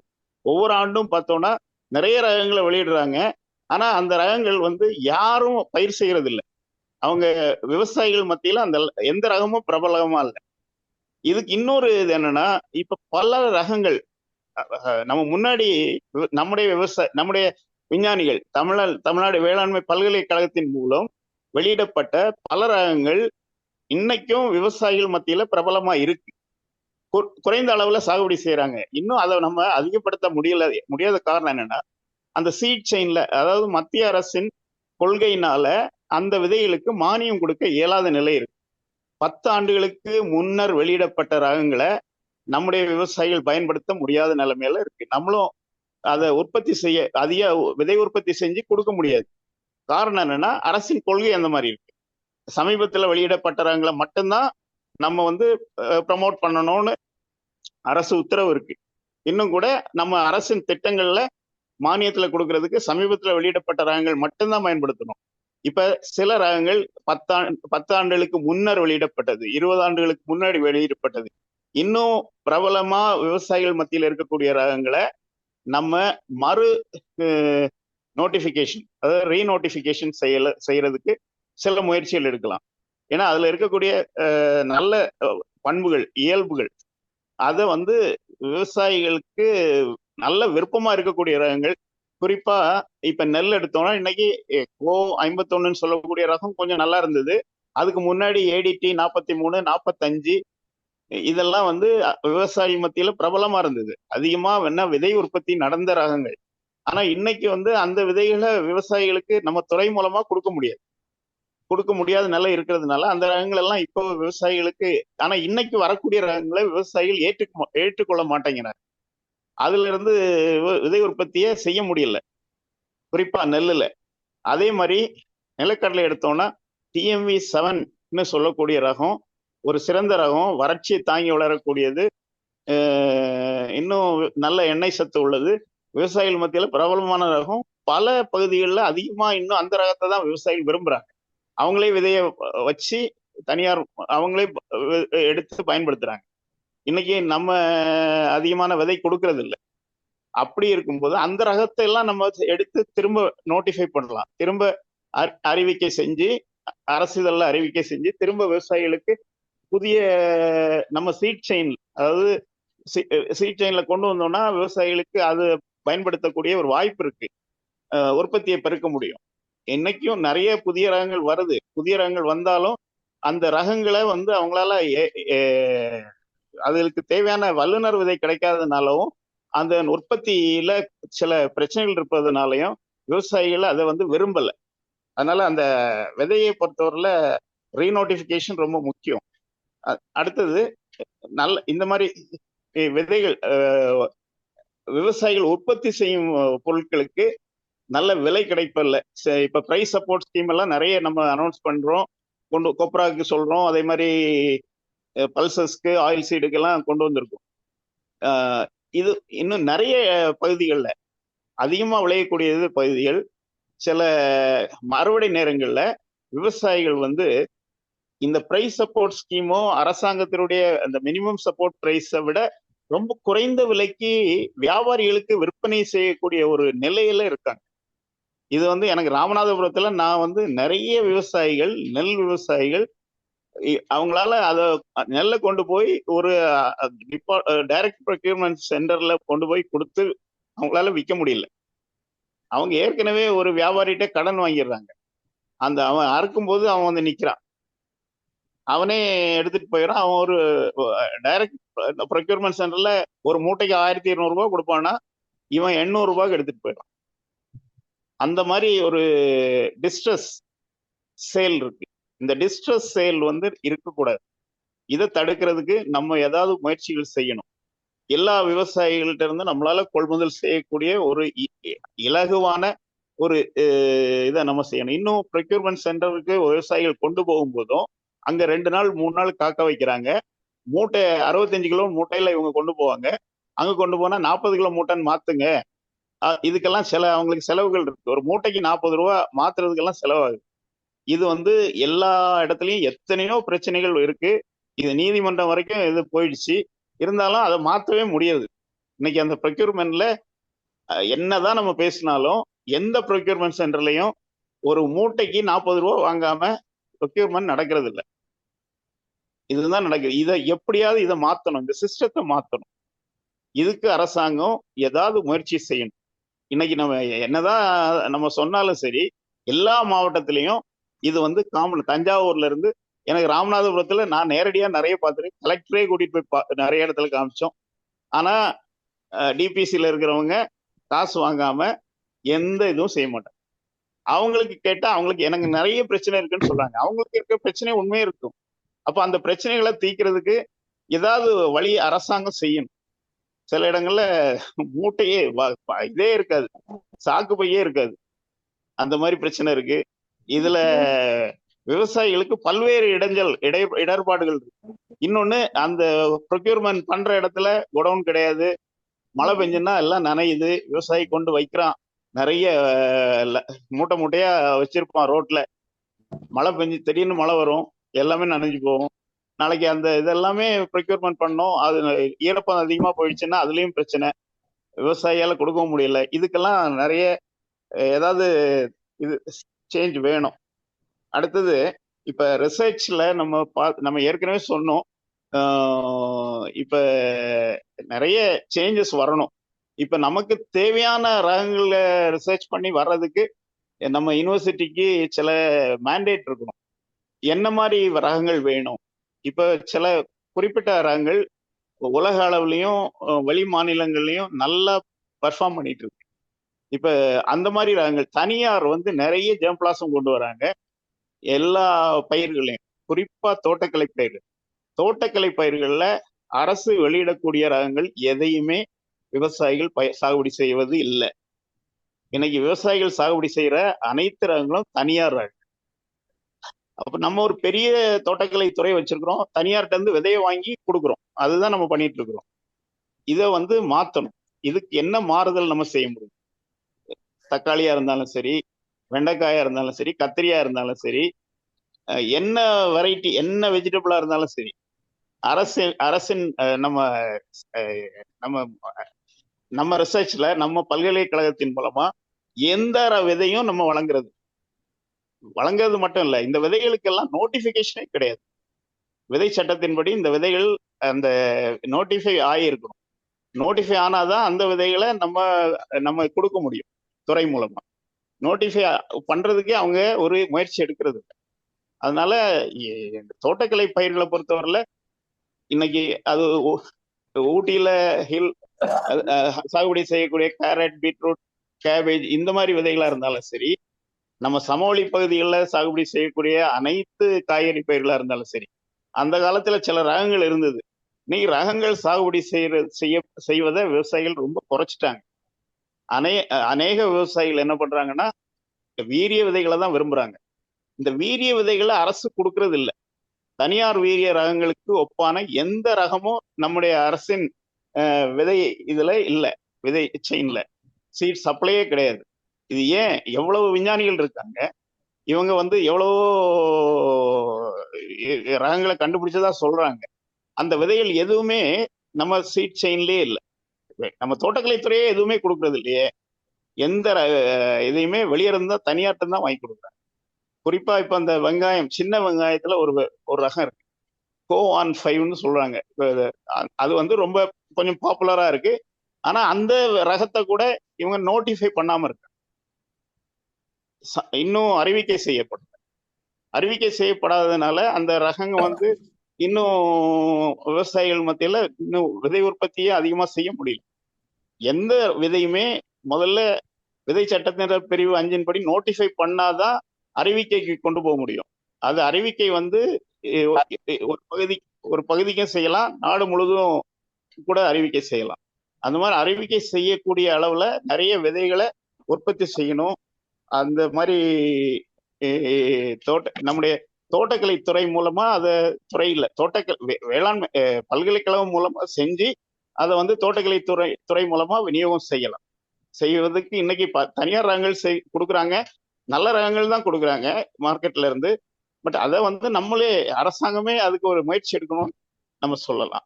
கள அலுவலர்களுடைய இது அதிகமா இருக்கணும். களப்பணிகள் வந்து ரொம்ப குறைஞ்சிடுச்சு. இப்போ வந்து அலுவலகத்துல உட்கார்ந்து வேலை செய்யற அளவுல தான் நிறைய இருக்கு. களப்பணிகளை இனி கூட்டணும். இந்த உழவர் அலுவலர் தொடர்பு திட்டத்தை இன்னும் கூட ஸ்ட்ரென்தன் பண்ணணும். இதுல விவசாயிகளை அதிகமா சந்திச்சு அவங்களுடைய பிரச்சனைகள் எல்லாம் இவங்க தெரிஞ்சு அதற்குரிய தீர்வுகளை அதிகமா கொடுத்தாங்கன்னா இன்னும் நம்ம துறை இன்னும் நல்லா இருக்கும். அதனால இந்த கருத்துக்களை நம்ம தெரிவிக்கலாம்னு நான் அன்புடன் கேட்டேன். நன்றி டாக்டர் டாமி சைலஸ், உங்களுடைய தகவல்களுக்கு மிக்க நன்றி.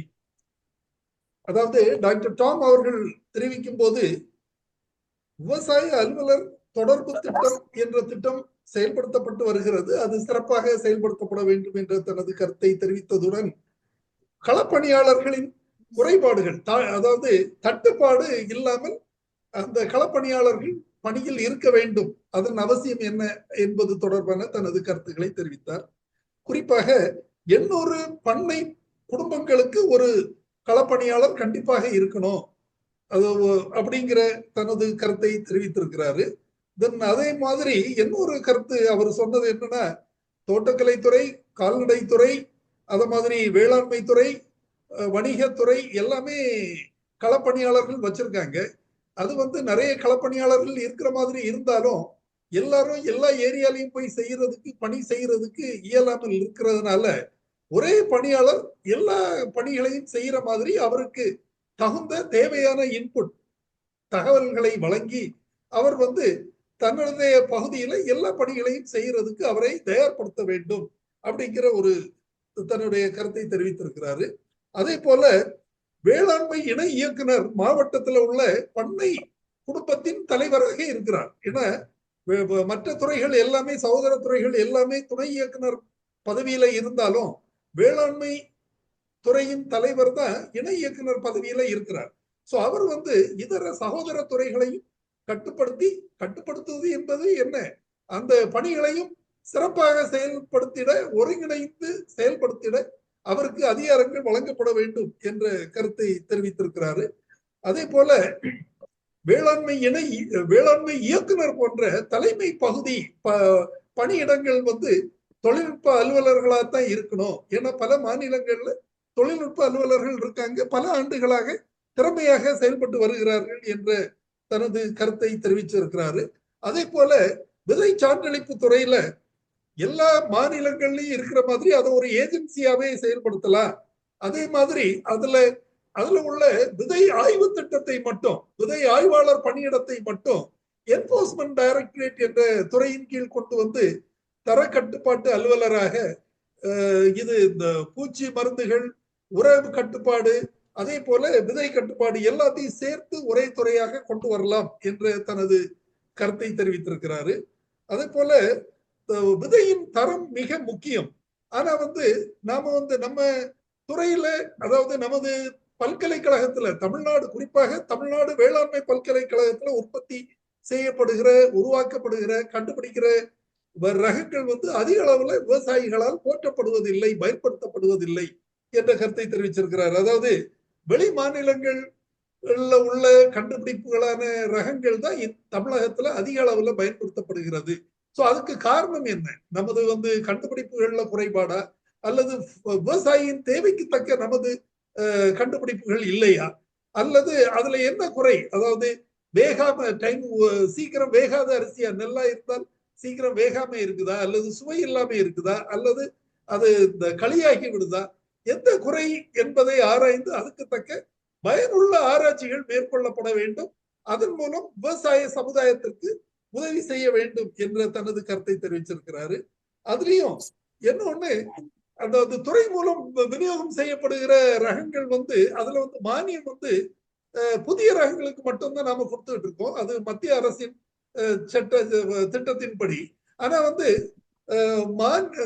நம்ம சில ரகங்கள் வந்து ரொம்ப பழைய ரகமா இருந்தாலும் ரொம்ப புகழ்பெற்ற ரகங்களா இருக்கின்றன. குறிப்பாக கோ 51, இந்த தென் தமிழகத்துல பாத்தீங்கன்னா அம்பை 16 போன்ற ரகங்கள் எல்லாம் ரொம்ப அத விவசாயிகள் கண்டிப்பா விட மாட்டாங்க, விட்டு போறதுக்கு வாய்ப்பே இல்லை. சோ அப்படிப்பட்ட ரகங்களுக்கும் அந்த மானியம் அந்த விவசாயிகளுக்கு உற்பத்தி செய்யறதுக்கு பயன்பட வேண்டும் என்ற ஒரு கொள்கையோட ரீநோட்டிபிகேஷன் அந்த ரகங்களுக்கு செய்யப்பட வேண்டும் அப்படிங்கிற ஒரு கருத்தை தெரிவிச்சிருக்கிறாரு. அதே போல எம்எஸ்பி வந்து பல ரகங்களுக்கு எம்எஸ்பிக்கு கீழவே தான் விவசாயிகள்ட்ட இருந்து கொள்முதல் செய்யப்படுகின்றன விதைகள்.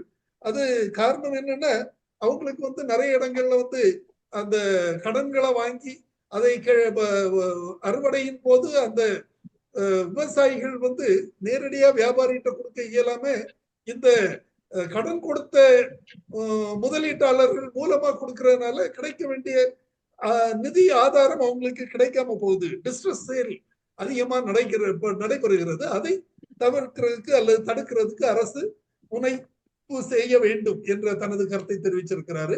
அதே போல ப்ரொக்யூர்மெண்ட் சென்டர்ஸ்ல எங்க பார்த்தாலும் மூடைக்கு 40 ரூபாய்க்கு குறையாம விவசாயிகளிடமிருந்து பணம் வசூல் செய்யப்படுகிறது. அதற்கு பல காரணங்கள் அவங்க சொன்னா கூட அது வந்து கண்டிப்பாக விவசாயியை பாதிக்குது. சோ இந்த மாதிரி இதை வந்து தடுக்கிறதுக்கு அந்த மாவட்ட ஆட்சியர்கள் தலைமையிலேயோ அல்லது மாநில அளவிலோ அதுக்கு தனி குழு அமைத்து தனி திட்டம் வகுத்து செயல்படுத்த வேண்டும் என்ற தனது கருத்தை தெரிவித்திருக்கிறாரு. இன்னொன்னு, தோட்டக்கலை துறையில நாம பார்த்தோம்னா அங்க அது டிபார்ட்மெண்ட்ல விநியோகம் செய்யற விதைகளை தனியார் விதைகளாத்தான் இருக்குது. அதற்கு தனியார் விதைகளை நாம கொடுக்கிறோம்னா நம்ம விதை தரம் இல்லாம இருக்குதா அல்லது தரமான விதைகள் கண்டுபிடிக்கவில்லையா என்ற ஒரு கோணத்திலும் நாம் அதை ஆய்வு செய்து நல்ல பயனுள்ள விதைகளாக நோட்டிஃபை பண்ண ரகங்களாக நமது தோட்டக்கலை துறையிலும் விதைகள் அல்லது பிளான்டிங் மெட்டீரியல் வழங்கப்பட வேண்டும் என்ற தனது கருத்துக்களை தெரிவித்திருக்கிறார். So doctor Tom P. Silas அவர்களுக்கு நமது குழுவின் சார்பில் எனது நெஞ்சார்ந்த நன்றியினை தெரிவித்துக் கொள்கிறேன். அடுத்ததாக டாக்டர் பி. இளங்கோவன் அவர்களை அழைக்கிறேன். டாக்டர் இளங்கோவன், வேளாண்மை துறையில் தற்போதுள்ள குறைபாடு என்னென்ன, அவற்றை நிவர்த்தி செய்வது எவ்வாறு என்ற தங்கள் முதல்நிலை கருத்துக்களை தெரிவிக்குமாறு அன்போடு கேட்டு. வேளாண் துறை என்பது பாரம்பரியமிக்க ரொம்ப ஆண்டுகளா மக்களை கட்டி காத்து விவசாயத்தை வளர்த்து விட்ட நிறுவனம். சின்ன பிள்ளை அவங்களுக்கு ஒரே கிலோ சாப்பிட பிள்ளைங்க பெருசானா பெருசா சாப்பிட்டு வெரைட்டி கேட்கும். அந்த மாதிரி எல்லா இடத்துலையும் தேவைகள் மாறி வந்ததுனால பாரம்பரிய முறைகளான பியூரோக்ரஸியை கட் பண்ண வீசணும், தேவையில்லை. Extension, private extension must be made very easily possible. எல்லா ஊர்லயும் அக்ரோகிராட்ஸ், அக்ரிகல்ச்சர் டெக்னாலஜி நேம்ல நிறைய பேர் இருக்காங்க. They are also doing wonderful things. Sir has told clearly. Hybrid seeds தோட்டக்கலை துறையில கிடைக்குதுன்னா யாரும் குறைய சொல்லல, ஏன்னா வருமானம் வந்துச்சு அவங்களுக்கு. ஸோ நம்ம இந்த மாதிரி உட்காந்து ரோடு போட்டு வேலி போட்டு விதைசாண்டு அது நிறைய சட்டங்களை போட்டு பியூரோக்ரஸி போட்டு promotion of the technology department முடியாது. ரிசர்ச்சுக்கு ஃபண்டு கிடையாது. பேசிக்கலி இந்தியாவில் நமக்கு மத்திய அரசு ஸ்கீம் செஞ்சுட்டு இருக்கோம், நடிச்சிட்டு இருக்கோம் டூப்ளிகேட் போலீஸ் மாதிரி. எனவே இந்த துறையில் உள்ள திட்டங்களை சீரமைக்கனாக்கா நிச்சயமாக எந்த திட்டம் போட்டாலும் அதுல மேன் பவருக்கு தனியா ஃபண்ட் ஒதுக்கி அந்த case even he can be hired and find, no issue. ஏற்கனவே நம்ம நிறைய திட்டங்களை நிறைய பணம் வந்தது கேட்ட போது வாங்கியிருக்கிறான். இதை வருவாய்த்துறை தெளிவா செய்யறாங்க. ஒரு எலெக்ஷன்னாக்கா தனியாக ஆளை போடுறாங்க, செப்பரேட் விங் ஃபார்ம் பண்றாங்க. இந்த மாதிரி ஒரு அதாவது ஹையரிங் பாலிசியில ஏற்கனவே ஆத்மாஸ்க்கு வச்சுக்கிறோம், சிசி எல்லாம் வச்சுட்டோம். இந்த பாலிசி பர்மனண்டா கொண்டு வந்துட்டு need based manpower selection and we can take them also for a short term or 2 years like that. மாதிரி டெக்னாக்ரேட்ஸ் எல்லாம் இருக்கனால இன்னைக்கு வரைக்கும் விவசாயத்துல இருக்கக்கூடிய டிபார்ட்மெண்ட் ஃபார்மர்ஸ் லிஸ்ட் எடுத்துட்டு நீங்க அவங்களுக்கு ஸ்கீம் கொடுத்தாலே நாடு வைக்க போயிரு சார். நீங்க யாரும் புதுசு போய் ஆடி போயிடுது இல்ல, யாரும் இப்ப பார்க்க தேவையில்லை. இப்ப எப்படி ஐடி வந்ததுனால எப்படி பிஎம் கேஸ் காசு கரெக்டா விவசாய அக்கௌண்ட் போதும், அவங்க எல்லாம் அவங்க பயனாளி தான். அவங்கள்ட்ட காசு ஏற்கனவே கொடுத்துருக்காங்க, அரசாங்கம் கொடுத்துருக்கோம். ஸோ டேட்டா பேஸை யூஸ் பண்ண அவ்வளவுதான். ஜஸ்ட் இப்ப எல்லா இடத்துலையும் இருக்கக்கூடிய டேட்டா பேஸ் பயன்படுத்திட்டு அதுக்கு தகுந்த ஆளை போடணும். என்னன்னா யூசர் சொல்லுவாங்க, ஒரு பொருள் விற்கிற போது யாரு வாங்குறோம் அவங்க தான் உங்களுக்கு கஸ்டமர். ஊரில் வச்சிருப்பீங்க, நிறைய பேர் போயிட்டு இருப்போம், எல்லாரும் கஷ்டப்படியாது. இந்த மாதிரி மேலாம் ஏமாந்து போச்சுங்க. ஒருத்தர் சொன்னா 10 பேர் சொன்னாங்கன்னு சொல்லி வேலிஷ் ஆகி போச்சு.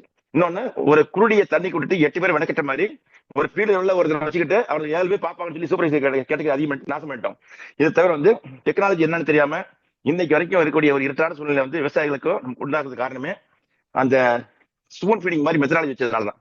இன்னைக்கு ஹைடெக் ஆயிடுச்சுங்க, ஏஐ வந்தாச்சு, நெட்ல போய் பார்க்கணும் வசதி நம்ம யாரும் சொல்ல மாட்டேங்கிறோம். நிறைய பேர் இந்த டெக்னாலஜிஸ் அவைலபிள் அந்த சொல்றது இல்லாம இருக்கும். ஸோ எங்கெங்கெல்லாம் முடியுமோ அங்க பிரச்சார பேரிங்களாக செல்ஃபா ஒரு இடத்துல பாக்குற மாதிரியோ வைக்கிற மாதிரியோ நிறைய யூனிட்ஸ் வச்சோம்னா technology can be taken up. அது கலெக்டர் லெவலில் ஒரு டிஸ்ட்ரிக்ட் ஃபைனல் பண்ணி டெக்னாலஜி டிசமினேஷன் மெத்தடுக்கு நிறைய ஃபண்ட் ஒதுக்கி செப்பரேட்டாவே அந்த ஐடி டெக்னாலஜி. ஏன்னா இப்போ நம்ம சினிமா திட்டு போனாக்கா அங்க நிறைய வைக்கிறாங்க மெட்டீரியல்ஸ். இப்போ அந்த மாதிரி யாரும் வைக்கிறது ஃபண்ட் இல்லைங்க நான் கேட்டேன். So extension seeing is believing, definitely no doubt. Demonstrate பண்ணுங்கன்னு சொன்னோம். இது வரைக்கும் பண்ண டெமான்ஸ்ட்ரேஷன் போதும் சார், நிறைய பண்ணிட்டோம், ஆனிடுச்சு. ஸோ அந்த விவசாயம் செய்யறாரா அவங்களுக்கு appeal to the people through online. நீங்க ஹெட் ஆஃபீஸ் வச்சுக்கோங்க, சென்னையில் வச்சுக்கோங்க, நோ இஷ்யூ. அந்த அவருடைய என்ன கோரிக்கையோ அது பேசுறீங்க. தோட்டக்கலை வேலை 10 வருஷம் சூப்பரா அவங்களுடைய நிர்வாக அமைப்புல என்ஹெச்எம் ஸ்கீம் எல்லாம் இது only need based. So forward first கான்செப்ட்ல who is asking, who wants material, அவர் கூட பொருள் அதுல நம்ம ஜெயிக்கலாம். நான் உட்காந்து எல்லாரும் கொடுப்பேன் இம்மர் ரேஷியோ வச்சு அர்ப்பணம் பண்ணா காணா போயிடும். சமுதாயத்தை காப்பாற்ற கடமை இல்லை. இந்தியாவோட டார்கெட் என்ன, அது என்ன பாக்குறப்ப அவங்க என்ன பண்றாங்க விவரமா அள்ளி தள்ளுறாங்க. எங்கெல்லாம் செய்வாங்க, எங்கெல்லாம் பணம் போகட்டு, அது ஓகே. ஆனா செய்யறவன் யாருங்க, is always entering into trouble. அன்னைக்கு சின்ன ஸ்கீம் செஞ்ச எவ்வளவு பேர் செஞ்சாங்க. அந்த ஸ்கீம்ல மக்கள் அவ்வளவு பேர் சாப்பாடு போட்டு எல்லாம் பண்ண பேர்லாம் வாங்கணும். 14 பேர் 40 பேர் சின்ன விஷயத்தை வச்சு பெரிய டேமேஜ் வருது. 44 ப்ரமோஷன் ஆஃப் பீப்புள். ஸோ இந்த மேனேஜ்மெண்ட்ல டிபார்ட்மெண்ட்டுக்கு வாங்குறது நம்ம பேஸ்ட் நீட் தான் வைக்கணும் பேஸா. ஸோ டிஸ்ட்ரிக்ட்ல ஒரு கமிட்டிகளை வச்சு மல்டி பர்பஸ் டிபார்ட்மெண்ட். இப்ப நம்ம சேல் ஸ்கீம்ல அதிகமாக ஃபண்ட் இருக்கு, அந்த பஞ்சாயத்து ஸ்கீம்ல இருக்கு. நான் பார்த்து ஆச்சரியப்பட்டேன். அவங்க connecting farm schools, they are doing all the nurseries, they are also doing polyhouses. என்ன மிரக்கலாம், அந்த ஊராட்சி ஊழியர் பணம் நிறைய இருக்கு. ஸோ இந்த மாதிரி பணத்தை ஒரு துறை வச்சிருக்காங்க, அவங்க ஆளே இல்லாம செய்யறாங்க. ஏன்னா நாளைக்கு அவங்களே கிளைம் பண்ணுவாங்க, நாங்க தான் செய்யறோம், நீங்களும் வேண்டாம்ன்றாங்க. ஸோ துறைகள் இந்த ஹைரார்கி கிளாஸ் வேண்டி இல்லைன்னா technocrats must sit together on a single platform. Village wise plan போடுங்க. எவரு கேட்கலாம் அவர் கொடுங்க சார், ஸ்கீம் போதும் சார். ஏற்கனவே டேட்டா பேஸ் இருக்கு, அவங்க எல்லாரும் மெசேஜ் கொடுத்துருங்க, இந்த மாதிரி ஸ்கீம் இருக்கு, பேர் கொடுத்து பதிவு பண்ணுங்க, ரிஜிஸ்ட்ரேஷன் டைம் ஸ்டார்ட் ஏற்கனவே வரலாம். we made water management இதுல வந்து deprecation, we made the registration bill வச்சோம், கட்டாமல் பண்ணோம். ஆனா என்ன அதிகாரி துரத்துறதே ஒரு நிர்வாக முறையா இருக்கு. சீனா வைக்க வேண்டிய அமைப்பு முதல்ல அதிகாரியோட மனநிலை தான். ஸோ ஹையர் லெவல்ல வந்து எந்த ஆளும் அனைச்சு கேட்க தேவையில்லை. ஃபார்மர் கேட்டாரு கொடுத்தோம், அந்த மாதிரி தான் ஸ்கீம் இருக்கணும். அதே மாதிரி 24 சிஸ்டத்தை எல்லாத்தையும் வச்சிடலாம். எல்லா ரேஷன் ஷாப் மாதிரி ஃபார்மர்ஸுக்கு இன்புட் டிஸ்ட்ரிபியூஷன் ஷாப் 24 அவைலபிள் வச்சிடும். உங்க இன்புட் எங்கேயும் அனுப்ப தேவையில்லை, அவங்க எதனால வாங்கிக்கலாம், make the choice, give order. நிறைய மாவட்டங்கள் இருக்கு, அது மாதிரி வேற மாநிலங்கள் இருக்கு. அதாவது ஃபார்மர் புக் பண்ணுவாரு, ஆத்மா ஸ்கீம்ல புக் பண்ணுவாரு, பணம் கட்டுவாரு, அதுக்கு வந்து கெட் ஆர்டர். நீங்க பிரைவேட் கவர்மெண்ட்ல வந்து வெண்ணை வெட்டிட்டு அலைய வேண்டியது இல்லை. It is lot of time taking and also it is not possible practically to give quality output. அவருக்கு let make the choice. Farmer choice கொடுங்க சார். 100 பொருள் நீங்க வந்து இண்டஸ்ட்ரியில உங்கள்கிட்ட ஒரு கறி ஒரு தயார் பண்ண முடியும் கவர்மெண்ட்ல. ஸோ நம்ம ஒத்துக்கணும், இயலாமை ஒத்துக்கிட்டு டீசெண்டா போகணும் தவிர போட்டு கரெக்ட் பண்ணிட்டு பழைய காலத்து வச்சு போக கூடாது. எவனையும் யார் ரிப்போர்ட் தேவையில்லை. எதுக்கு ரிப்போர்ட் தேவை வேண்டியதில்லை. when the farmer is asking you, let it be come to the proper channel, let it be finalized at the state level. எல்லாம் அன்னைக்கு வந்து ஐடி வந்தாச்சு, பக்காவா டிசைட் பண்ணலாம். டிஸ்ட்ரிக்ட் வந்து இவ்வளவு ஏற்கனவே பயணில் இருக்காங்களா அவங்களுக்கு கொடுங்க போன மெசேஜ். நீ வேணா ஊர்ல சுத்தம் இல்லை, யார் போறாங்க போறாங்க சொல்லி வேஸ்ட் ஆஃப் டைம் பண்ணி வாழ்க்கை விடாப்பிட்டு இருக்கு. அது ஃபண்ட் வந்து வேலை செய்யறாங்க, இல்லை வேலை செய்ய மாட்டாங்க. அப்புறம் வந்து யாருன்னா அது வேற ஆளாம். So it make everybody permanently answerable with government. அவன் வந்து எத்தனை வருஷம் பார்த்தான், ஏன் பெருமை என்ன இருப்பான், கிராஜுவேட் தானே அவன் இன்னும் வேண்டாத பையன் மாதிரியும் இவங்க பெரிய ஏரியா பெரிய மாதிரி ஒரு மாதிரி ஹைரார்கி கன்ஃபியூஷன்ஸ் இருப்பாங்க. எவரி டோட்டல் காருக்கு அது ஏரியா பேச மாட்டாரு. நீ பிளாக்ல பாத்தீங்கன்னா nobody knows other fellow. This is very pathetic scene in that extension made a futile attempt by the common beneficiary called farmer க்கு technology dissemination. இந்த pathetic story ஏன் வந்துச்சு, because hierarchy class இதுவே வண்டி இல்ல பிளாக் லெவல்ல let it be the head office or anything like that. Head வந்து வச்சு நிர்வாகம் வேலை அவசியமே இல்லை. ஃபண்ட் அங்க இருக்கு, பொருள் அங்க இருக்கு, பணத்தை கட்டப்போ வாங்கிக்கலாம். அந்த மாதிரி சப்சிடியா பணம். ஸோ இடியாட்டிக் பிளானிங் வேண்டாம். நம்ம இந்தியா வரைக்கும் தமிழ்நாடு வரைக்கும் செல்வம் ஃபண்ட் கொடுத்தா செய்யணும் அவசியம் இல்லை. Let it be finance at the higher level technical group at state level, district level. அந்த பயனாளிகள் ஏற்கனவே உங்களுக்கு நீ கொடுத்தீங்களா அவங்களை கேளுங்க சார். 3 years ஆச்சா, let it be also given beneficiary. குத்தகை விவசாயி நிறைய பேர் லட்சங்கள் இருக்காங்க, அவங்க ஹெல்ப் பண்ணுங்க. Make them as policy making to assist who is coming to you and make a plan for them. It be done. 100 hectare கேட்கறாங்களா, okay கொடுக்கலாம். எல்லாத்தையும் கொடுத்து கதை விட்டு ஏமாந்து நம்ம அங்கங்க வச்சு தண்ணுகளை வச்சுட்டு எல்லாம் சாக தேவையில்லை. நோ நீட் ஃபார் அன்னெசரி வெளி producing material also which is not like the farmers. அந்த கான்செப்ட் ஒன்று சார். Thank you sir. அடுத்து முதல்ல வச்சுக்கலாம். Thank you doctor Ilangovan. உங்களுடைய முதல் நிலை தகவல்களுக்கு மிக்க நன்றி. அதாவது டாக்டர் இளங்கோவன் அவர்கள் தெரிவிக்கும் போது அவங்க சொன்ன மாதிரி, அதாவது நீட் பேஸ்ட் ஸ்கீம்ஸாக இருக்க வேண்டும் அப்படிங்கிறத வலியுறுத்தி சொல்லி இருக்கிறாரு. ஏதோ திட்டங்களை கொண்டு கூச்சிட்டு அதுல நெருக்கடி கொடுத்து நிர்பந்தித்து திட்டங்களை விவசாயிகளுக்கு மேல் திணிக்காமல் அவர்களுக்கு தேவையான திட்டங்களை அவங்களே சூஸ் பண்ணிக்கிற மாதிரி அதற்குள்ள வழிவகைகளை செய்ய வேண்டும். அது மாதிரி அந்த திட்டங்கள் தொடர்பான எக்ஸிபிஷன்ஸ் அங்கே எல்லாமே தயாராக வைத்திருந்து அவங்க பார்த்து தேர்வு செய்யறதுக்கு ஒரு வாய்ப்பு வழங்க வேண்டும் என்பதை தெரிவித்திருக்கிறார். அதே போல ஃபண்ட் வந்து நேரடியாகவே அந்த கீழ்மட்ட பிளாக் வட்டார அளவில் உள்ள அலுவலர்களுக்கு நிதி ஒதுக்கீடு செய்து அவங்க தேவையான திட்டங்களை தேர்வு செய்யற மாதிரி வழிவகை செய்ய வேண்டும் என்ற தனது கருத்தை தெரிவித்திருக்கிறார். நன்றி doctor Elangovan.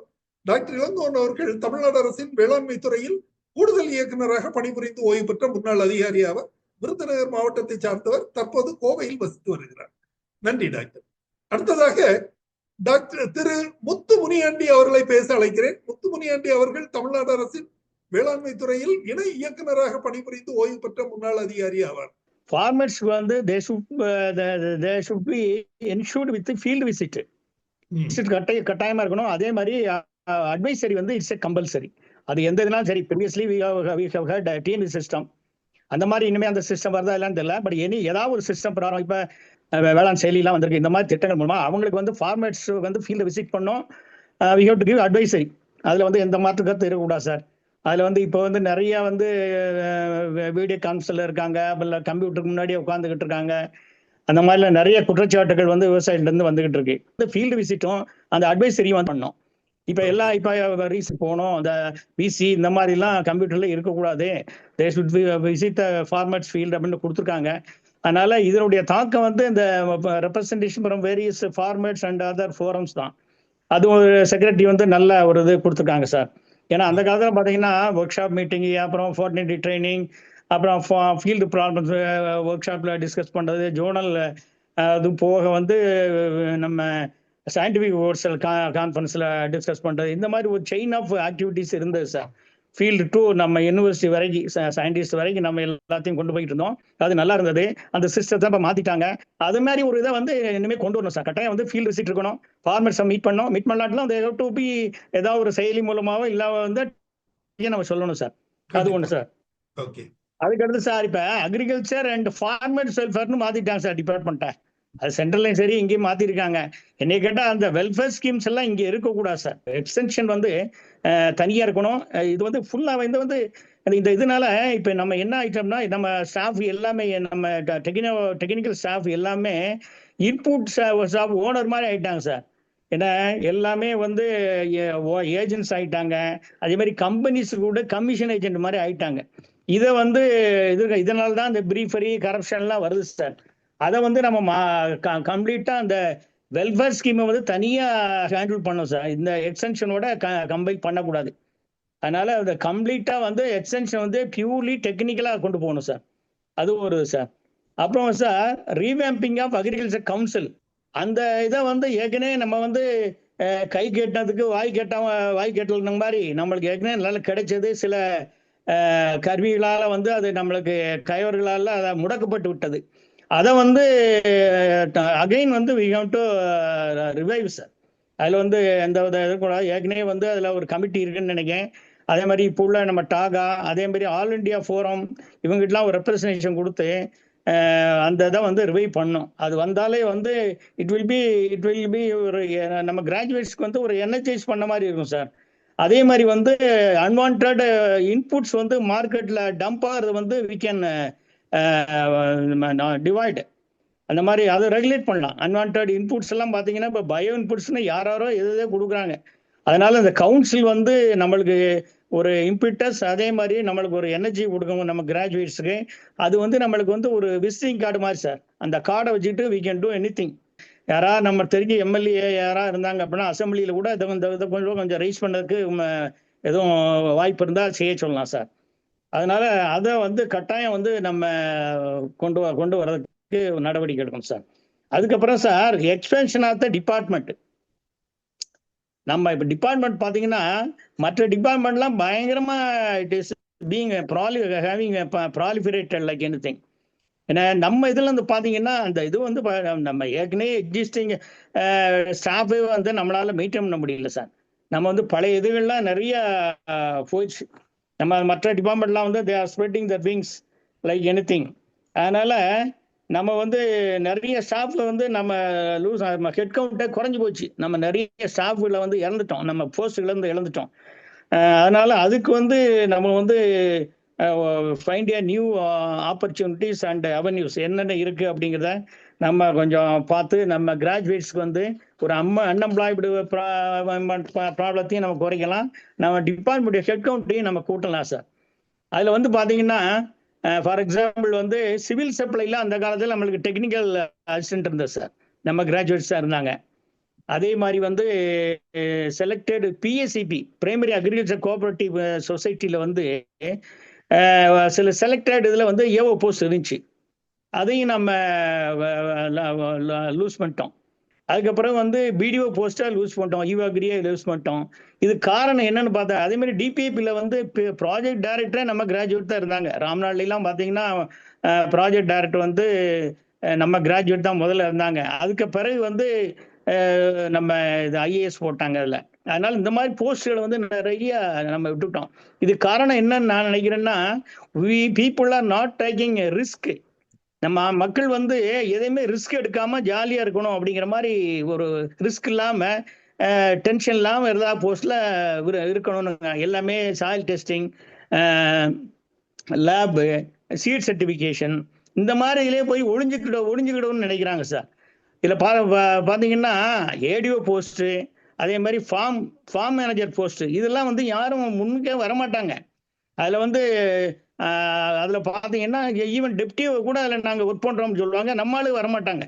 When I was AO here in Virudhunagar district அதில் பார்த்தீங்கன்னா யாருமே இந்த தேவதான ஃபார்முக்கு ஃபார்ம் மேனேஜராக வரமாட்டேன்ட்டாங்க. அதுக்கு பிறகு என்ன பண்ணா நான் வந்து அப்போ டிஸ்ட்ரிக்ட் நம்ம கிராஜுவேட்ஸு பிரசிடெண்ட்டாக இருந்தேன். அதனால அப்போ உள்ள ஜேடி என்ன பண்ணிட்டாரு, நீ தான் இப்போ சொல்லணும் பதில் சொல்லணும் இல்லாட்ட நீ போய் வேலை பாருன்ட்டாரு. சரின்ட்டு நான் எல்லாத்தையும் ரிக்வெஸ்ட் பண்ணி பார்த்தேன் முடியான்ட்டாங்க. ஏன் அப்போ நீ போ அப்படின்னோம்னா நான் போய் I work in 96, 97 sir work பண்ணி கிட்டத்தட்ட அது வரைக்கும் வந்து அது லாஸ்ட்ல போயிட்டு இருந்தது.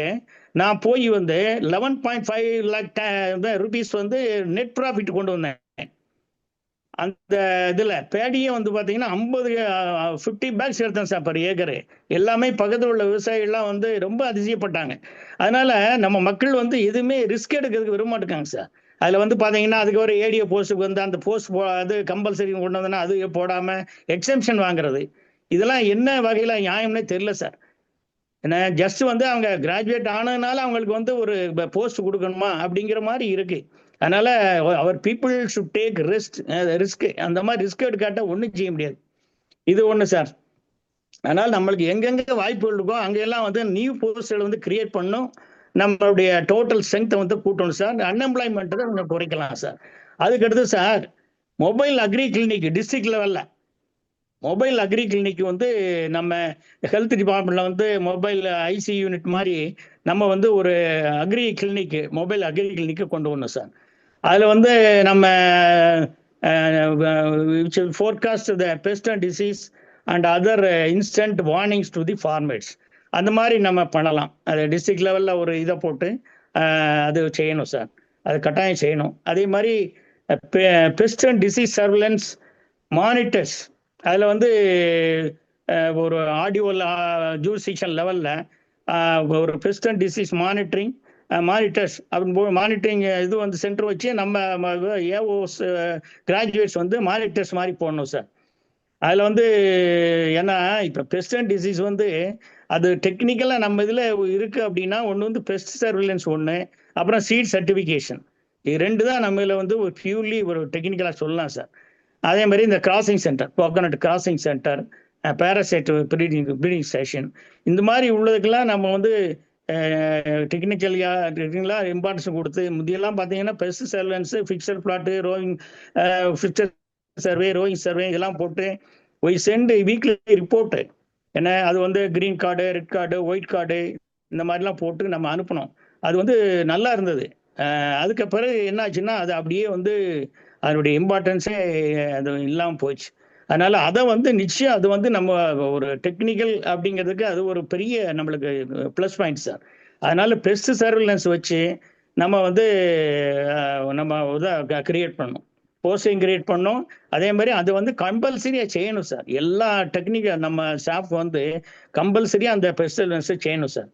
அப்புறம் சார், ஈச் இப்போ 2 ஏஓ இருக்காங்க, ஒரு டிப்டிஓ ஒரு ஏஓ இருக்காங்க. அதில் வந்து ஒரு பிளாக்ல 2 பேரை அந்த 2 ஹெட் குவார்ட்டரை அவங்க உங்களுக்கு ஆஃபீஸ் மாதிரி ஆக்கணும் சார். அவங்களுடைய ஹெட் குவார்ட்டர் தனியாக வச்சு, இப்போ இவங்க வந்து பிளாக்லேயே இருக்காங்க, அவங்கள வந்து வெளியில் முந்தி இருந்துச்சு அந்த மாதிரி வந்து பழையபடி வெளியில் கொண்டு போய் அவங்களுக்கு ஒரு ஆஃபீஸை கிரியேட் பண்ணும் சார். அதை வந்து அக்ரோ டெக்னோ அட்வைசரி சென்டர் அந்த மாதிரி ஏதாவது ஒரு பேரை கொடுத்து அந்த இதில் வந்து என்ன பண்ணும் அப்படின்னா ஒரு எல்லா ஃபெசிலிட்டிஸ் இருக்கணும் sir. Right from mobile lab, அப்படி மினி லேப், அதாவது சாயில் சாம்பிள் இன்ஸ்டன்ட்டாக அனலைஸ் பண்ணுறது, அப்புறம் வந்து கன்ஃபார்மிங் த பெஸ்ட் அண்ட் டிசீஸ்னா அது என்ன இது, whether it is bacteria or fungus or any other infection அப்படிங்கிறத ஒரு அனலைஸ் பண்ணுற மாதிரி ஒரு அந்த பேத்தஜன் எல்லாத்தையுமே நம்ம ஐடென்டிஃபை பண்ணுற மாதிரி அங்கே ஒரு இது இருக்கணும், அது ஃபெசிலிட்டிஸ் இருக்கணும். அங்கே வந்து ஆல் கேஜெட்ஸ் இருக்கணும் sir, instruments to be all gadgets and instruments to be available at the centre. இப்போ பார்த்தீங்கன்னா எந்த ஏஓட்டையுமே ஒரு இசி மீட்ரு இல்லாட்ட பிஹெச் மீட்ரு இதெல்லாம் எதுவுமே கிடையாது சார். நம்ம வந்து சும்மா டெக்னாலஜி டெக்னோகிராட்னு சொல்லிக்கிட்டே இருக்க மொழிய அதுக்கு உண்டான வேலைகளை நம்ம வந்து செய்யறதே இல்லை. அதனால அந்த சென்டரை கிரியேட் பண்ணி அதில் வந்து எல்லா இதுவுமே இருக்கணும் சார். அதனால இப்போ இந்த வேளாண்மை விரிவாக்க மையங்கிறதே வந்து விவசாயிகள் என்ன நினைக்கிறாங்கன்னா அந்த உரக்கடன் தான் நினைக்கிறாங்க. அதனால அந்த வேளாண்மை விரிவாக்க மையங்கிற கான்செப்டை எடுத்துணும் சார். இந்த மாதிரி வேற ஏதாச்சும் அக்ரோ டெக்னோ அட்வைசரி சென்டர் அப்படி மாதிரி ஏதாவது மாற்றி நம்ம வந்து we have to imbibe our technology to the farmers. அதில் சார் இன்ஸ்ட்ருமெண்ட்ஸ் வந்து இப்போ ஏவோட்டையும் எந்த இதுவும் கிடையாது. இப்போ ஒரு இசி மீட்ரு பிஹெச் மீட்ரு இல்லை, அது கூட நம்மகிட்ட இல்லை. இப்போ மற்ற ப்ரொஃபஷன்லாம் பார்த்தீங்கன்னா டாக்டர்ஸு, இன்ஜினியர்ஸு, வெட்னரி டாக்டர்ஸு, இப்போ ஈவன் பிளம்பரு, எலக்ட்ரீஷியன், ஒரு மைக் செட் வச்சிருக்க கூட 4-5 டூல்ஸ் இன்ஸ்ட்ருமெண்ட் வச்சிருக்கான் சார். டெஸ்டர்லேருந்து எல்லாமே வச்சிருக்கான். நம்மகிட்ட வந்து எந்த இதுவும் கிடையாது. இன்னும் நீங்கள் டெக்னோகிராட் மார்பு தட்டிக்கிட்டு இருக்கீங்க. அதனால அதுக்கு அந்த இது மாதிரி டெக்னோகிராட்னு மற்றவங்க சொல்லணும், அதுக்கேற்றபடி we have to improve our cells. நம்ம அதுக்கு உள்ள இதுகள்லாம் கிரியேட் பண்ணோம். அது வந்து நம்ம கேட்கலாம் sir. EC meter, pH meter, moisture meter இப்பெல்லாம் பார்த்தீங்கன்னா எல்லாம் மெய்ஸுக்கெல்லாம் இப்போ மாய்ச்சர் மீட்டர் இல்லாமல் அலைகிறாங்க. அதனால அந்த மாதிரி சென்டர்லாம் விவசாயிகள் வந்து சாம்பிள் கொண்டு வந்தாங்க அப்படின்னா they can find out the moisture percentage of the maize. ஏன்னா இப்போ மெய்ஸ் எல்லாம் அது இப்போ எல்லா இதுவுமே வந்து மெய்ஸ் இது பெர்சன்டேஜ் தான் வாங்குறாங்க, மாய்ச்சர் பெர்சன்டேஜ் தான் வாங்குறாங்க. அதனால அதை நம்ம கொண்டு வரணும் சார். அந்த சென்டரில் வந்து மைக்ரோஸ்கோப் இருக்கணும், computer and accessories, test for identification of percent diseases, இந்த மாதிரி இதெல்லாம் இருக்கணும். அதனால இந்த it should be purely technical centre, அந்த மாதிரி இதை கொண்டு வரணும் சார். அதுக்கு அடுத்து sir research and extension to be under single umbrella. இது வந்து 1980க்கு முன்னாடி வந்து நம்ம எல்லாமே ஒன்றா தான் இருந்தோம், இன்னும் ரிசர்ச்சும் டிபார்ட்மெண்ட்டும். அப்பெல்லாம் பார்த்தீங்கன்னா குமியாமலையில் ரிலீஸ் பண்ண வெரைட்டி பார்த்தீங்கன்னா KM1 KM2 கம்பு, அதே மாதிரி KM1 KM2 பாசிப்பயிறு, அதே மாதிரி இது கவுப்பி தட்டைப்பயிறு, இதெல்லாம் வந்து எவ்வளவு ஃபார்மர்ஸ் ரீச் ஆச்சு தெரியுமா? ஆல்மோஸ்ட் எல்லா இடங்கள்லையும் அந்த வெரைட்டிஸ் இருந்துச்சு. இன்னும் இப்போ வரைக்கும் நம்ம இந்த KM2 கிரீன் கிராம் வந்து நம்ம சீட்டம் போட்டு இது பண்ணிக்கிட்டு இருக்கோம். அந்த மாதிரி இதை நம்ம கொண்டு போகணும் சார். அகைன் வந்து அதை ஒரு இதில் கொண்டு வர முடியுமா அப்படிங்கிறது. என்னன்னா we are travelling in different parts. அதனால ஒரு சிங்கிள் ரோட்ல வந்து 2 பேரும் டிராவல் பண்ணுற மாதிரி இருக்கணும் சார். அப்படின்னா தான் நமக்கு வந்து அங்கங்கே வந்து நிறைய ஃப்ரிக்ஷன் வருது. இந்த டெக்னிக்கல் கிளிச்சஸில் வந்து நிறைய பிரச்சனைகள் வரும் சார். இது பண்ணிட்டு கடைசியில் இப்போ வந்து டைரக்டர் ஆஃப் ரிசர்ச்சை வந்து IAS-ஆ போடலாமா அப்படிங்கிற மாதிரி அவர்கிட்ட அன்னைக்கு பேசியிருக்கார் சார். ஏன்னா இது வந்து நம்மளுக்கு ரொம்ப ஒரு என்ன விதத்தில் நம்ம எடுத்துக்கிறது இல்லை. நம்மளுக்கு இந்த மாதிரி ஒரு அசிங்கமான ஒரு இதாக இருக்குது. நம்ம வந்து டெக்னிக்கல் நிறைய சொல்லிக்கிட்டு இருக்கோம். பட் இதை வந்து அவங்க அது வந்து யதார்த்தம் தான். நான் வந்து அது வந்து தவறுன்னு சொல்ல முடியாது, அது மறுக்கவும் முடியாது. ஏன்னா இப்போ நம்ம தமிழ்நாட்டை பொறுத்தளவில் எல்லா பேடி வெரைட்டியாக பார்த்தீங்கன்னா 30 வெரைட்டிஸ் ஃப்ரம் ஆந்திரா கர்நாடகா தான். எல்லாம் பிபி பண்ணிங்க, கர்நாடகா பண்ணி தான். என்ன அதனால அதை வந்து நம்ம அவங்க சொல்ற மாதிரி அதுக்கு தான் பட் நினைக்கிறார். நம்ம ஏன் இந்த மாதிரி பண்ணலை, நம்ம வெரைட்டி வந்து ஏன் அதர் ஸ்டேட்டு போகலை அப்படிங்கிற மாதிரி சொல்றாரு. அதனால இந்த ரிசர்ச் சைடில் வந்து there is a sluggish in nowadays. அது அப்படித்தான் நான் தோணுது. பட் அதை வந்து கொஞ்சம் ரிவைவ் பண்ணோம். இல்லாட்டா வந்து நம்ம அதை அகைன் வந்து அதை ஒரு சிங்கிள் விண்டோவில் கொண்டு வர முடியுமா அப்படிங்கிறத நம்ம பார்க்கணும் சார். அதனால இப்போ 50% ஏரியா பார்த்தீங்கன்னா பேடியை பொறுத்தவரை ஆந்திரா கர்நாடகா பொன்னி இந்த மாதிரி தான் இருக்கு. சில இதுகளில் தான் இந்த 50 வெரைட்டி TPS இந்த மாதிரி இருக்கு சார். அதை வந்து நம்ம கொண்டு வரணும் சார். உங்களுக்கு பார்த்தீங்கன்னா வெஜிடபிள்ஸ் இன்னைக்கு ஹார்டிகல்ச்சர் அப்போ சொன்னாங்க பிரைவேட் ஹைபிரிட் தான். இதில் வந்து சீட் இண்டஸ்ட்ரியில் வந்து பிரைவேட் பிளேயர்ஸ் வந்து என்டையர் மார்க்கெட் வந்து சீட் மார்க்கெட் வந்து அன்கல்ஃப் பண்ணிட்டாங்க. அதனால இப்போ வந்து முந்தி வந்து பேடியில் கொடுத்துக்கிட்டு இருந்தோம், காட்டனில் கொடுத்துக்கிட்டு இருந்தோம், மில்லட்ஸில் கொடுத்தோம். இப்போ எல்லாமே ப்ரைவேட் பிளேயர்ஸ் வந்துட்டாங்க சார். எல்லாமே ஃபார்மர்ஸ் வந்து அதுதான் விரும்புகிறாங்க. இப்போ ஹார்டிகல்ச்சரில் வந்து ஹைபிரிட்ஸ் கொடுக்காங்க அப்படின்னா அது விவசாயிகள் வந்து விரும்புகிறாங்க.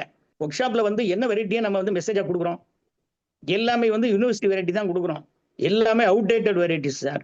எல்லாமே அங்கே ஃபீல்டு போய் பார்த்தா எல்லாமே ப்ரைவேட் வெரைட்டிஸ் தான் இருக்குது. பட் நம்ம வந்து மெசேஜ் பாருங்கள், எல்லாமே வந்து நம்ம வந்து கோவொன்று கோட்டோ இல்லாட்ட ஏதாவது ஒன்று நம்ம பழைய அப்டேட்டட் வெரைட்டி தான் கொடுப்போம். அதனால அந்த இது மாறணும் சார். நம்ம ஃபீல்ட் லெவலில் யதார்த்தத்துக்கும் நம்ம டெக்னாலஜிக்கும் ரொம்ப சம்மந்தமே இல்லாமல் அதை வந்து நம்ம ரெகுலேட் பண்ணணும் சார். நம்மளுக்கு வந்து டெக்னாலஜி வேணும், வெரைட்டி ஹையஸ்ட் ஈல்டு அதுதான் வேணும். அது வந்து ப்ரைவேட்டாக இருந்தாலும் சரி யாராக இருந்தாலும் சரி நம்மளுக்கு வந்து டெக்னாலஜியே வந்து we can outsource from outside. Horticulture மாதிரி நம்மளும் ப்ரைவேட்டில் வெரைட்டி வாங்கி கொடுப்போம், நம்ம இதுலேருந்து கொடுப்போம், ப்ரைவேட்டில் பேடி கொடுப்போம், காட்டன் கொடுப்போம், மெய்ஸ் எல்லாம் வாங்கி கொடுக்க வேண்டியது தானே, அதில் என்ன இருக்கு? அதனால அதை ஒன்று செய்யணும் சார். அது வந்து இதில் வேற அந்த டெக்னாலஜிலாம் இப்போ அப்டேட்டட் டெக்னாலஜி விட்டு அதில் அடாப்ஷன் பெர்சன்டேஜ் கொடுங்கம்பாங்க.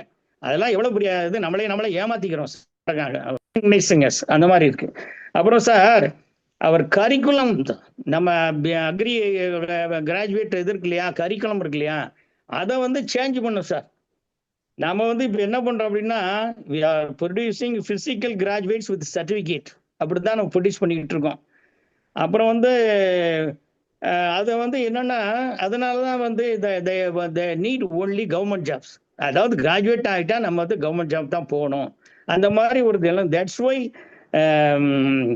அதாவது சில காலேஜெல்லாம் பார்த்தீங்கன்னா நிறைய அதாவது ரெக்யர்டு இன்ஃப்ராஸ்ட்ரக்சரே இல்லை சார். இப்போ நியூலி ஓப்பன்டு அக்ரிகல்ச்சர் காலேஜ் எல்லாம் பார்த்தீங்க, மினிமம் இன்ஃப்ராஸ்ட்ரக்சர் ஃபெசிலிட்டிஸே இல்லை. But they have release so many graduates. அது நிறைய வெளியில வந்துட்டாங்க. அதனால அந்த மாதிரி இதுகளை வந்து அந்த கரிக்குலம் இதை வந்து மாற்றணும் சார். அது அவங்க வந்து சில எல்லாம் வெட்லேண்டு கிடையாது, ட்ரைலேண்டு கிடையாது, ஆர்ச்சர்டு கிடையாது. அந்த மாதிரி உள்ள காலேஜ்லாம் இப்போ நிறைய இது பண்ணிட்டாங்க. இந்த இதை வந்து கொஞ்சம் ரெகுலேட் பண்ணும் சார். இப்போ நம்ம இதெல்லாம் பார்த்தீங்கன்னா ஐஏஎஸ், ஐபிஎஸ், ஐஎஃப்எஸ்லாம் வந்திருக்காங்கன்னு சொல்லுவாங்க. பட் எத்தனை சிஇஓஸ் நம்மள வந்திருக்காங்க. இப்போ ஐஐடி, ஐஏஎம்லாம் பார்த்தீங்கன்னா நிறைய குளோபலி நிறைய கார்பரேட் சிஇஓஸ் எல்லாம் நிறைய வந்திருக்காங்க.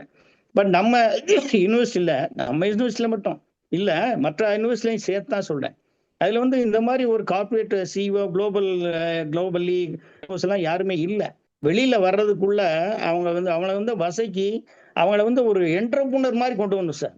இப்போ என்டர்பிரினர்ஷிப் கெப்பாசிட்டி இல்லாதனால தான் வந்து கவர்மெண்ட் ஜாப்ல கேட்குறான். We have to make them as entrepreneur when coming out of the college. அந்த மாதிரி வந்து அவங்கள ஃபைன் டியூன் பண்ணி வெளியே அனுப்பணும் சார். அந்த அளவுக்கு வந்து we have to change our curriculum of teaching. அதை வந்து நம்ம இது பண்ணணும் சார். அது ஐசிஎல்லையோ இல்லாட்ட வேற இதுலையோ இது பண்ணி அந்த இதை மாற்றணும். ஏன்னா இப்போ வந்து நிறைய கவர்மெண்ட் ஜாப்லாம் நிறையா இனிமேல் இப்போ இது அடுத்து வந்து இந்த என்டர்பிரினர்ஸ் தான் நம்ம இது பண்ண முடியும். நிறைய ஸ்டார்ட் அப்லாம் நிறைய வந்துருச்சு, நிறைய பண்ணிக்கிட்டு இருக்காங்க. இன்னும் வந்து அதை என்கரேஜ் பண்ணதுக்கு வாய்ப்பாங்க சார். அப்புறம் சார் லாஸ்ட் ஒன், இந்த எம்எஸ்பி இப்போ ஏற்கனவே பேசுனீங்க. இதில் வந்து சார் இப்போ ஃபார்மேட்ஸ் வந்து என்ன கேட்குறாங்கன்னா லீகலி கேரண்டீடு எம்எஸ்பி அது கேட்குறாங்க sir. It is a must sir. ஏன்னா எல்லாமே வந்து இந்த டிக்ளேர்டு கிராப்புக்கு எல்லாமே எம்எஸ்பி டிக்ளேர் பண்ணுற கிராப்புக்கு எல்லாமே ஜஸ்ட் வந்து கவர்மெண்ட் என்ன செய்யறாங்க அப்படின்னா தேர் அனௌன்சிங் த ப்ரைஸ், அவ்வளோதான். அது வந்து ப்ரொக்யூர்மெண்ட் பார்த்தீங்க அப்படின்னா அதில் வந்து ஒரு 10% கூட ப்ரொக்யூர் பண்ண மாட்டாங்க சார். அதுலேயுமே வந்து நிறைய பாலிடிக்ஸ் அது நிறைய இருக்கு சார். அதனால the entire quantity should be procured from the farmers at the MSP, at least at the MSP. சில நேரங்கள் வந்து அப்போ எம்எஸ்பி போகும், அப்போ வந்து ப்ராப்ளம் வராது. பட் பிலோ எம்எஸ்பி போகும்போது the farmers are the losers. அதனால அந்த மாதிரி வரும்போது தான் they are fed up with agriculture. அதனால அந்த வந்து கட்டாயம் என்ஷூர் பண்ணோம். All products would be procured at MSP. அதை வந்து நம்ம இது பண்ணோம் சார். கவர்மெண்ட்ல என்ன பண்றாங்க, ஒரு பெர்சன்டேஜ் வாங்கிட்டு விட்டுறாங்க. அதனால ரிமைனிங் ஃபார்மர்ஸ்லாம் ரொம்ப கஷ்டப்படுறாங்க. அது போக வந்து அந்த ஸ்மால் அண்ட் மார்ஜினல் ஃபார்மர்ஸ்லாம் இதில் வந்து நிறைய ப்ரொசீஜர் இருக்கிறதுனால அவங்கெல்லாம் ஒதுங்கிடுறாங்க. அதனால இந்த எம்எஸ்பிக்கு வந்து நம்ம இம்பார்ட்டன்ஸ் கொடுக்குறது நல்லது தான். பட் ஆல் இந்த லீகலி கேரண்டீடு எம்எஸ்பியை வந்து அது ஏதாவது ஒரு அமெண்ட்மெண்ட் கொண்டு வந்து அதை என்ஷூர் ஃபார்மர்ஸுக்கு வந்து வி ஹவ் டு இது பண்ணணும். எல்லாமே வந்து இன்ஃப்ளேஷன்காங்க சார். இன்ஃப்ளேஷன் வர்றப்போ ஆட்டோமேட்டிக்காக வந்து நம்ம எஸ்பெஷலி வெஜிடபிள்ஸு, இந்த வெஜிடபிள்ஸுடைய ப்ரைஸ், டொமேட்டோ, ஆனியன், பொட்டேட்டோ இதெல்லாம் கொஞ்சம் ரைஸ் ஆன உடனே இன்ஃப்ளேஷன்றாங்க. பட் இன்ஃப்ளேஷன் ஒன்று கவர்மெண்ட் முடிச்சுக்கிட்டு இருக்கு. அப்போ வந்து இன்ஃப்ளேஷன் இப்போ ப்ரைஸ் கூடனா தான் விவசாயிகளுக்கு ஏதாவது ஒரு பிரயோஜனம் இருக்கும். அதை வந்து உடனே அது அது வந்து இது பண்ணுறதுக்காக, டேமிங் பண்ணதுக்காக ஏதாவது ஒரு இம்போர்ட் பண்ணுறது செய்கிறது, இந்த மாதிரி ஒரு ஏதாவது நடவடிக்கை எடுத்து தர்றாங்க. அதனால இந்த MSP guaranteed, legally guaranteed MSP வந்து we have to ensure to the all farmers for all commodities, அது என்டையர் குவான்டிட்டி அதை வந்து நம்ம கட்டாயம் பண்ணோம் சார். அதில் வந்து பார்த்தீங்கன்னா நான் இங்கே விருதுநகரில் மார்க்கெட்டிங்கில் இருக்கப்போ சார் ஒரு சின்ன ஒரு எக்ஸாம்பிள் சொல்கிறேன். காட்டன் வந்து பிலோ எம்எஸ்பி போயிடுச்சு சார். அப்போ வந்து நம்ம கிராஜுவேட் தான் இங்கே கலெக்டர் இருந்தாங்க. அவங்க வந்து நீங்கள் என்ன பண்ணுவீங்களோ தெரியாது, நீங்கள் சிசியை கூப்பிட்டு வந்து நீங்கள் பர்ச்சேஸ் பண்ணி வச்சே ஆகணுன்ட்டாங்க. சரின்ட்டு நான் சிசிக்கு இது பண்ணி நான் ஃபோனில் பேசினேன், அவங்க வரல. அகைன் வந்து கலெக்டர் ஃபோன் டு நம்ம செக்ரட்டரிக்கு பேசி அப்புறம் வந்து அவங்க வந்துட்டாங்க அப்படின்னா நாங்கள் சாம்பிள்லாம் கொடுத்துட்டோம். ஃபார்மர்ஸ் கேதரிங்லாம் வச்சு அவங்ககிட்ட பேசினாங்க. சரி நீங்கள் சாம்பிள் அனுப்புங்க, நாங்கள் வந்து அந்த குவாலிட்டி பேராமீட்டர்ஸ்லாம் பார்த்துட்டு வில் மேக் ப்ரொக்யூர்மெண்ட் அப்படின்ட்டாங்க. சரின்ட்டு இன் பிரசன்ஸ் ஆஃப் கலெக்டர் வந்து வி ஹவ் சென்ட் சாம்பிள்ஸ் எல்லாம் அனுப்பிட்டோம். அவங்ககிட்டயே அனுப்பிட்டோம். அவர் கலெக்டர்னு சொல்லிட்டாங்க, நீங்கள் வந்து எதுக்கு ஒரு செக் சாம்பிள் நம்ம யூனிவர்சிட்டிக்கு அனுப்பிடுங்க டிஎன்ஐக்கு அப்படின்ட்டாங்க. சரின்ட்டு நான் வந்து அவங்க அது பிரகாரம் அங்கேயும் ஒரு சாம்பிள் அனுப்பிட்டேன். அதுக்கப்புறம் கோயம்புத்தூர்லேருந்து சிசிலேருந்து எங்களுக்கு ரிசல்ட் வருது. எல்லாமே வந்து இது not up to the standards. மாய்ச்சலேருந்து லிண்ட்டு குவாலிட்டியில் கலர்லேருந்து ஸ்டேபிள் லெங்க்லேருந்து எல்லாமே below standard. So we could not procure cotton from Virudhunagar டிஸ்ட்ரிக்ட்னு ரிசல்ட் இது கொடுத்துட்டாங்க சார், ரிப்போர்ட் கொடுத்துட்டாங்க. அதே இது வந்து 1 வீக் கழிச்சு யூனிவர்சிட்டிலேருந்து வருது, எல்லாமே ஃபைன் டு பி ஸ்டாண்டர்ட் அப்படின்ட்டு இதில் வருது. அப்போ கலெக்டரே பார்த்துட்டு என்னங்க அப்படின்ட்டு கேட்குறாரு. அப்போ அவனை சிசியை வந்து பழையபடி வர சொல்லி கூப்பிட்டு வந்து என்னங்க எப்படி இருக்கு, அங்கே சாம்பிள் தான் அங்கே அனுப்பிச்சோம், கவுண்டர் சாம்பிள் தான் அனுப்பிச்சோம், அங்கே எப்படி வந்திருக்கு, உங்கள் ரிசல்ட் எப்படி இருக்குன்னு கேட்டதுக்கு அவங்க வந்து sir our hands are tight sir, நாங்கள் ஒன்றும் பண்ண முடியாது சார், ஒரு 800 crores அலாட் பண்ணாங்க சார், அது என்டையர் அமௌண்ட்டே வந்து குஜராத், மகாராஷ்டிரா, ஆந்திரா இது 3 ஸ்டேட்லையும் முடிஞ்சு போச்சு சார், அதனால ஃபர்தரா வந்து எங்கேயும் ப்ரொக்யூர் பண்ண முடியாது சார், அதனால தான் வி ஆர் இந்த மாதிரி ஒரு இதை வந்து நாங்கள் இது பண்ணி ரிஜெக்ட் பண்ணுறோம் சார் அப்படின்ட்டு ஓப்பனாக சொன்னாங்க சார். அதனால இந்த ப்ரொக்யூர்மெண்ட் அதை வந்து ஃபார்மேட்ஸுக்கு எந்த விதத்துலையும் அவங்களுக்கு வந்து எம்எஸ்பி குறையாம பார்க்கணும் சார். இதுதான் என்னுடைய பாயிண்ட் சார். நன்றி திரு முத்துமணியாண்டி சார், உங்களுடைய தகவல்களுக்கு மிக்க நன்றி. ரொம்ப ஆழமான கருத்துக்கள், பல தகவல்களை வழங்கியிருக்கீங்க. குறிப்பா ஃபீல்ட் விசிட் மிக முக்கியம் அப்படிங்கிறத சொல்லி இருக்கிறாரு. தென் அட்வைசரி கண்டிப்பா பண்ணி ஆகணும், அதையும் அந்த முன்னாடி நாம செயல்படுத்திய பயிற்சி வழி தொடர்பு திட்டம் போன்ற திட்டம் இருந்தால் நல்லது அப்படிங்கிற கருத்தை தெரிவித்திருக்கிறாரு. டிபார்ட்மெண்ட் டெக்னிக்கல் டிபார்ட்மெண்டாக கண்டிப்பாக இருக்கணும். அதுல வந்து வெல்ஃபேர் ஸ்கீம் எல்லாம் கூட நாம குறைத்து விட்டு டெக்னிக்கல் டிபார்ட்மெண்டா இருந்தாலே விவசாயிக்கு நாம செய்யற உதவிதான் அப்படிங்கிற கருத்தை சொல்லி இருக்கிறாரு. அதே மாதிரி டெக்னிக்கல் கவுன்சில், அக்ரிகல்ச்சர் கவுன்சில் வந்து மிக முக்கியம். அது இருந்தா தான் பல அன்வான்ட் இன்புட்ஸ் வரும்போது நாம அதை ரெகுலேட் பண்றதுக்கு ஒரு வாய்ப்பு இருக்கும் அப்படிங்கிற ஒரு தகவலையும் தெரிவிச்சிருக்கிறாரு. அதே மாதிரி நம்ம டிபார்ட்மெண்ட்ல ஏற்கனவே இருந்த நிறைய ஸ்டாஃப் ஸ்ட்ரென்த்தை நாம இழந்துட்டோம், அதெல்லாம் மீட்டு கொண்டு வரணும் அப்படிங்கிற தன்னுடைய கருத்தை சொல்லி இருக்கிறாரு. குறிப்பாக சிவில் சப்ளைஸ்ல நமக்கு டிபார்ட்மெண்ட் ஸ்டாஃப் இருந்தாங்க, இது சொசைட்டில இருந்தாங்க, பிசிபில இருந்தாங்க, பிடிஓவாக இருந்தாங்க, ஏஎஸ்ஓ அதாவது கம்போஸ்ட் டெவலப்மெண்ட் இன்ஸ்பெக்டருங்கிற போஸ்ட் யூனியன் ஆபீஸ்ல இருந்து அதை இழந்துட்டோம். அதே மாதிரி இவங்க project director post, chief piloting officer post, ABO post, இதெல்லாம் எவ்வளவோ போஸ்டுகள் இருந்து எல்லா போஸ்டுகளையும் இழந்துட்டோம். ஸோ இது எல்லாமே நாம மீண்டும் கொண்டு வர்றதுக்கு முயற்சி செய்யணும். அதிகப்படியான பணியாளர்கள், தொழில்நுட்ப பணியாளர்கள் பல விதங்கள்ல ரெக்ரூட் பண்ண நாம முயற்சி செய்யணும் அப்படிங்கிறத சொன்னாரு. அதே போல பணியாளர்களுக்கு, அலுவலர்களுக்கு வந்து பொறுப்புகள் இருக்கணும், பொறுப்புல இருந்து தவறாமல் பார்த்துக்கணும், அதுக்கு தகுந்த மாதிரி அந்த பணியிடங்களை அமைக்க வேண்டும், ஷிர்கிங் ஆஃப் ரெஸ்பான்சிபிலிட்டி இருக்கக்கூடாது அப்படிங்கிற ஒரு தகவலை சொல்லி இருக்கிறாரு. அதே மாதிரி எம்ப்ளாய்மெண்ட் ஆப்பர்ச்சுனிட்டியை உருவாக்குற வகையில மொபைல் அக்ரி கிளினிக்ஸ், தென் அதே மாதிரி pest and disease surveillance, crossing centres, then இது பாரசைட் ப்ரீடிங் ஸ்டேஷன்ஸ், இவையெல்லாம் நிறைய அமைச்சு மக்களுக்கு, விவசாயிகளுக்கு தொண்டு செய்வதோட வேளாண் பட்டதாரிகள் மற்றும் பட்டயதாரிகளுக்கும் பணியினை நாம உருவாக்கி கொடுக்கணும் அப்படிங்கிற தன்னுடைய கருத்தை தெரிவிச்சிருக்கிறாரு.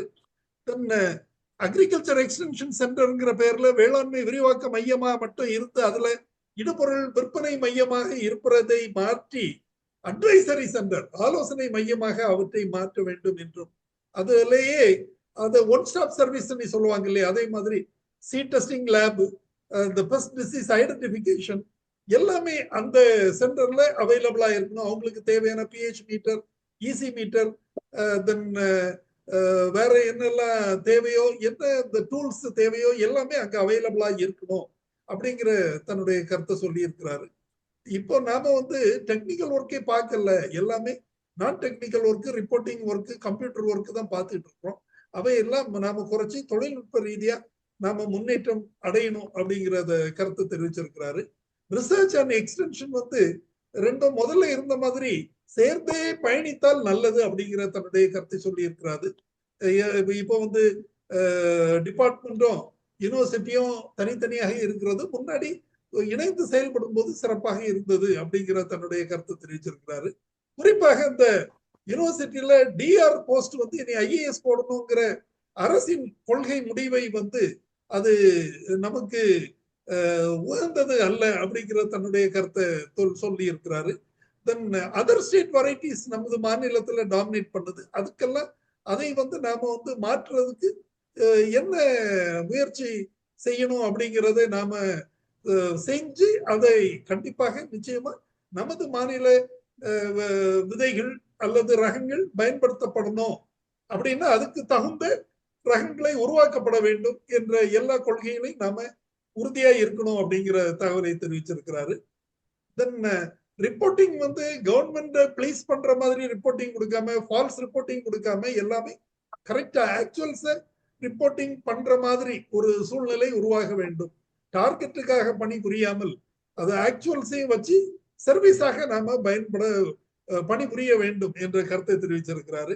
அதே போல இப்ப யூனிவர்சிட்டியை பொறுத்தவரையில கரிக்குலம்ல கவர்மெண்ட் ஜாப எய்ம் பண்ணியே அந்த கல்வி இல்லாமல் அது எல்லாரும் தொழில் முனைவோராகவும் ஆகிற மாதிரி என்டர்பிரினர்ஷிப் டெவலப்மெண்ட்டையும் கல்லூரியிலே அந்த படிப்பு படிக்கும் போது அவங்க அதெல்லாம் அதுல சேர்த்து கொண்டு வர வேண்டும் அப்படிங்கிற ஒரு கருத்தை சொல்லி இருக்கிறாரு. இறுதியாக மிக முக்கியமான கருத்தாக எந்த ஒரு இடுபொருளும் அதை எம்எஸ்பி இடுபொருள் இல்ல, அந்த விளைபொருள், எந்த ஒரு விளைபொருளும் மினிமம் சப்போர்ட் பிரைஸுக்கு குறைவாக விவசாயிக்கு விற்பனை ஆகாமல் விவசாயி விற்பனை செய்ய வேண்டிய ஒரு கட்டாயம் ஏற்படாதவாறு கவனித்துக் கொள்ள வேண்டியது அரசின் அல்லது துறையின் மிக முக்கியமான கடமை அப்படிங்கிற கருத்தையும் தெரிவிச்சிருக்கிறாரு.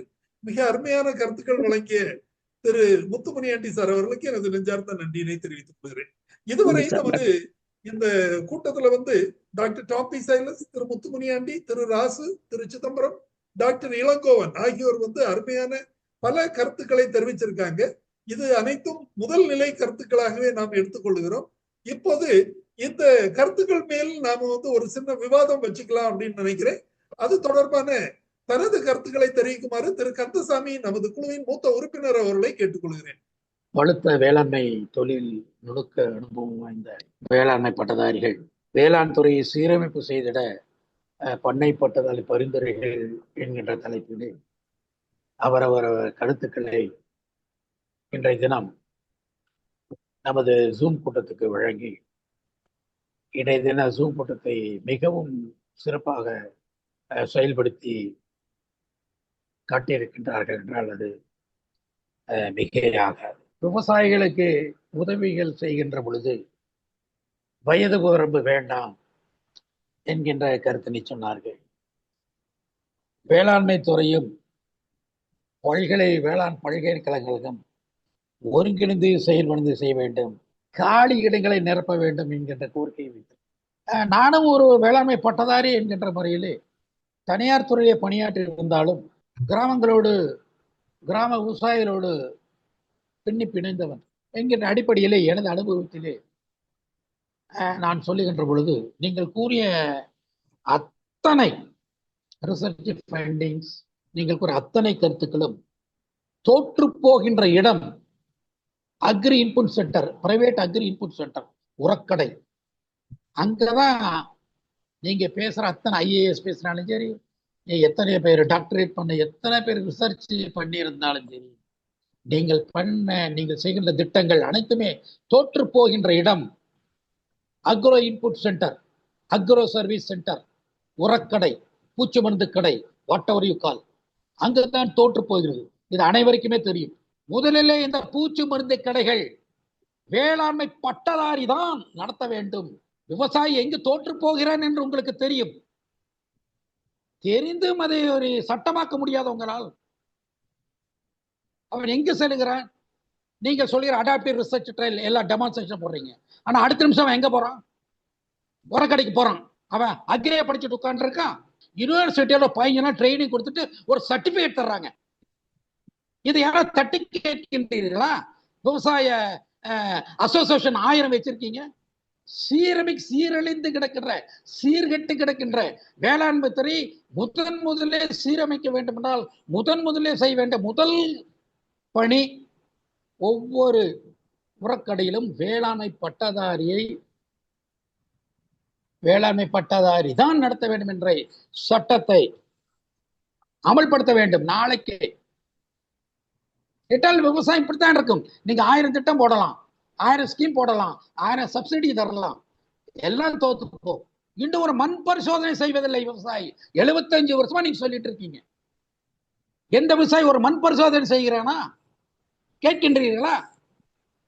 அந்த உரக்கடையில கேட்கிறானா, நீ மண் பரிசோதனை பண்ணியா, அதன் பிரகாரம் ஒன் தரட்டுமா, ஃபெர்டிலைசர் தரட்டுமா கேட்கிறானா?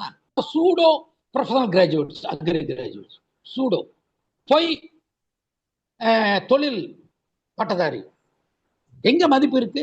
ஆகையால் முதலில் ரீவேம்பிங், சீரமைக்க வேண்டும் என்றால் இதை செய்ய வேண்டும். இரண்டாவதாக நல்லது ஒரு கருத்தை சொன்னார் பழனியாண்டி அவர்கள், அக்ரி கவுன்சில், அதை போடுங்க, ரெக்கக்னிஷன் கொடுங்கள் வேளாண் பட்டதாரிகளுக்கு. வேளாண்மை பட்டதாரிகள் மூலியமாகத்தான் விவசாய ஃபைண்டிங்ஸ், விவசாய ஆராய்ச்சி குறிப்புகள் அவனுக்கு செல்ல வேண்டும். அந்த சட்டத்தை கொண்டு வாருங்கள். எந்த ஒரு பிரச்சனை நாம டாக்டர் கிட்ட போறோம், என்ன சொல்றான்னு கேட்டுக்கிட்டு நம்ம செய்யறோம், உடம்ப காப்பாத்திக்கிறோம். அதே மாதிரி அந்த சிஸ்டத்தை கொண்டு வரணும்னா இதுதான் சிஸ்டம். கண்டுபிடிப்புகளை, இந்த கண்டுபிடிப்பு சொல்ல தகுதியானவர்கள் யாரு? இது படிச்சவன். யார் படிச்சிருக்கா? Agri graduate. அவங்க கிட்டதான் இந்த டிசமினேஷனே சொல்லணும். இப்போ ஒரு பொது மருந்து வந்ததுன்னா பார்மசூட்டிக்கல் கம்பெனியில டாக்டர் தான் போய் பார்ப்பான், ரோட்ல திரிஞ்சுக்கிட்டு இருக்கிற நோயாளியை போய் பார்க்க மாட்டான். டாக்டர் தான் போய் பார்ப்பான், பாருங்க எங்க கம்பெனியில் இது இருக்குங்க, இது. உடனே அந்த டாக்டர் என்ன பண்ணுவான், சீனியர் டாக்டர் கிட்ட அப்ரோச் பண்ணி இந்த மருந்து கரெக்டா செக் பண்ணி உடனே இறக்க.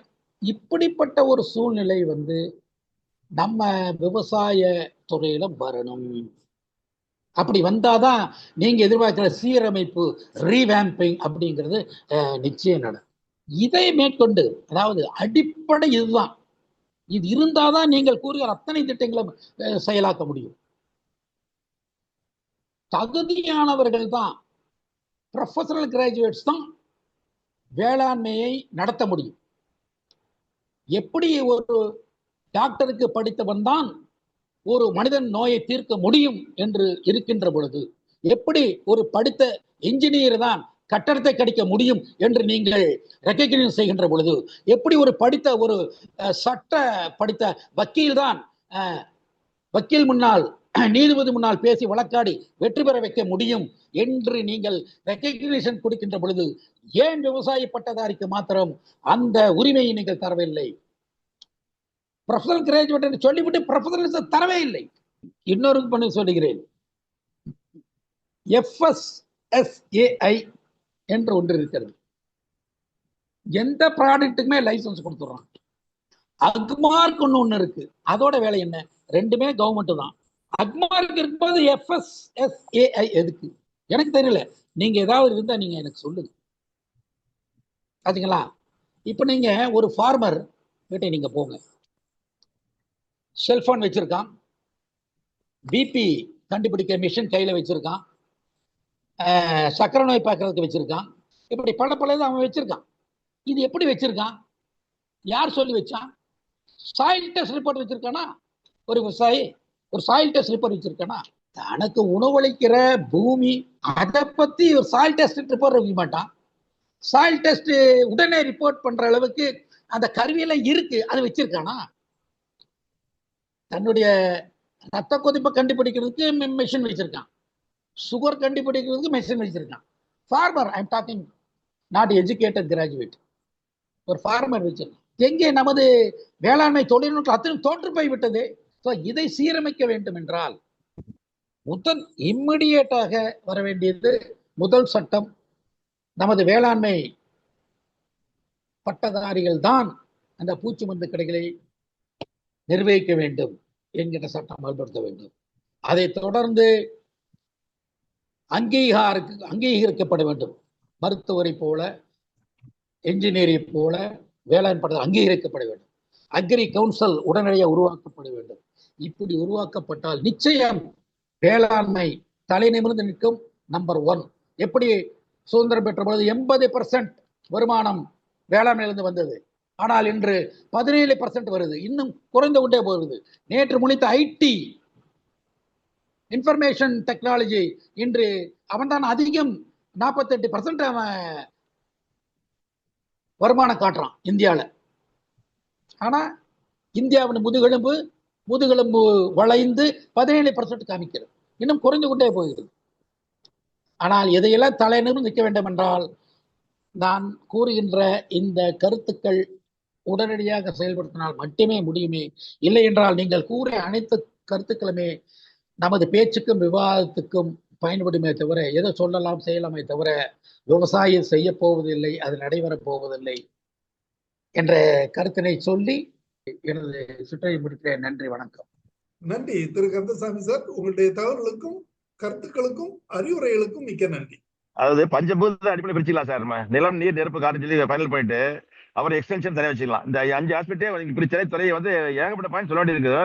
இன்னும் வந்து எல்லாருமே யோசிப்பாங்க. இப்போ வந்து ஒவ்வொரு மாவட்டத்திலுமே நிறைய இந்த மாதிரி கருத்து கேட்பு கூட்டம் நடத்துறாங்க. இப்போ எலெக்ஷன் பட்ஜெட் கூட்டம் போட்டாங்க. ஆனா எல்லாமே future nothing was taken for any because finance problem. So அது ஒரு கலாபிட்டி இருக்கிறனால ஐடியா கொடுக்க தப்பு கிடையாது. பட் சிம்பிள் ஆகாத ஒரு நிலைமை இருக்கிறனால ஒத்துக்கிட்டு நம்ம இன்னைக்கு நடைமுறை என்ன ஒத்து வருமோ பிரைவேடைசேஷன் எக்ஸ்டென்ஷன் சொல்றது காரணமே நீங்க நேச்சுரல் நடந்துருக்கு. அந்த ப்ராசஸ் போயிட்டு இருக்கு. பாரம்பரியம் எங்க போறாரு இப்ப சாசனம் கம்பெனி சொன்னாங்க இல்லையா, கம்பெனிக்காரங்க வந்து அவங்க ப்ராடக்ட் கொடுக்குறாங்க, அடிமேஷன் அவருக்கு ப்ராடக்ட் கொடுக்குறாரு. ஸோ அந்த டெசிஷன் மேக்கிங் பார்க்கும்போது வெரி கிறிஸ்டல் கிளியருங்க. முந்தி மாதிரி கிடையாது. இப்ப நிறைய தெரிஞ்சுக்கிறாங்க. அவங்க யாருமே வந்து நாலேஜ் இல்லாம இருக்கு. முந்தி மாதிரி படிக்காத நினைக்க முடியாது. இப்ப எல்லாமே செலக்ட் பண்ணாங்க. இப்போ பிஎம்கேஎஸ் எல்லாருக்கும் அக்கௌண்ட்ல போது all mat through the connect centres and other places. அது எதுக்கு நாங்கள் வந்து கொஞ்சம் அது மாதிரி அப்டேட் ஆகிட்டாங்க. நம்ம நினைச்சிருப்போம் அதை நோக்கி போகணும். ஸோ ரிவைஷன் ஆஃப் த மெத்தடாலஜிஸ் இந்த இண்டிவிஜுவல் கான்டெக்டே மறந்துடணும். வேஸ்ட் ஆஃப் டைம் ஆயிரும். அதே ஃபீல்டு விசிட் சார் சொன்னாங்க. இருந்தாலும் ஃபீல்டு விசிட் ப்ராப்ளம்னா அடிக்க டைம் வந்து அலர்ட் பண்ணா ஒரு நாளைக்கு 5 மினிட் பார்க்க முடியாது. யாரும் இருந்தாலும் ஈவன் சிசிலே கஷ்டப்படுறோம். நம்மளுக்கு அதுக்கான ஏற்பட்ட ஸ்டாஃப் வேலைக்கு எடுத்தோம். பட் பண்ணி இல்லை. ஏன்னா மோர் தென் த அலோகேஷன் ஆஃப் வேன் ஹவர்ஸ். அப்போ வந்து காஸ்ட் பெனிஃபிட் வந்து பர்ஃபெக்ட்லி என்னமே பெர்ஃபெக்ஷன் ஏன் பண்ண முடியாது. குவாலிட்டி மேனேஜ்மெண்ட் இல்லாதனால நம்ம பேர் கட்டு போயிருங்க. துறையோட கட்டு பேர் முக்கியமான காரணமே அந்த குவாலிட்டி சாக்ரிஃபைஸ் பண்ணி நிலைமை ஏற்படுத்தி எங்கேயும் கிடையாது. அப்ப நான் சொன்ன ஒத்துக்காதீங்க. இந்த ஸ்கீம் சேர்த்து வாய்ப்பு இல்லை, அடுத்த வருஷம் பண்ணுங்க. இந்த மாவட்டத்தில் வேண்டாம்னா 3 போக விளையாட காஞ்சிபுரம் மாவட்டத்தில் கண்டுபிடிக்கிறாங்க. பயங்கரமான எவரி மீட்டிங்ல டார்ச்சர் லைக் எடுத்து ஃபார் ரிவ்யூ அண்ட் எவ்ரிதிங். ஃபுல்லா தண்ணி வருது சார். 1200 மில்லிமீட்டர்ஸ் கன்னியாகுமரி அடுத்த மாதிரி. So how can you do a programme like that? ஏன்னா it is not to be restricted from top level. So top to bottom விட்டுட்டு bottom அப்ங்கிற concept வரணும். ஃபார்வர்ட் கேட்டா கொடுங்க ஸ்கீம் 1000 பண்றோம். ஏன்னா டாக்டர் பார்க்க பேச அப்படியே வர்றாங்க. டாக்டர் இங்கே பேசுறாரு சார், தலைவலி இந்த மாதிரி சொல்ல no need for unnecessary marketing and also unnecessary carriage of the load on the head of the few people who are living and suffocated by various programs and packages in which they keep the extension as the last priority. அதெல்லாம் technology தெரிய வைக்கணும். So discount அது பேசுறது உங்களுக்கு. Okay, thank you sir. Thank you sir. Thank you.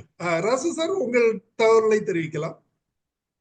S, அதாவது வந்து இப்ப இதுவரையில வந்து எல்லா கருத்துக்களும் வந்து மேக்சிமம் எல்லாத்தையும் கவர் பண்ணிட்டாங்க.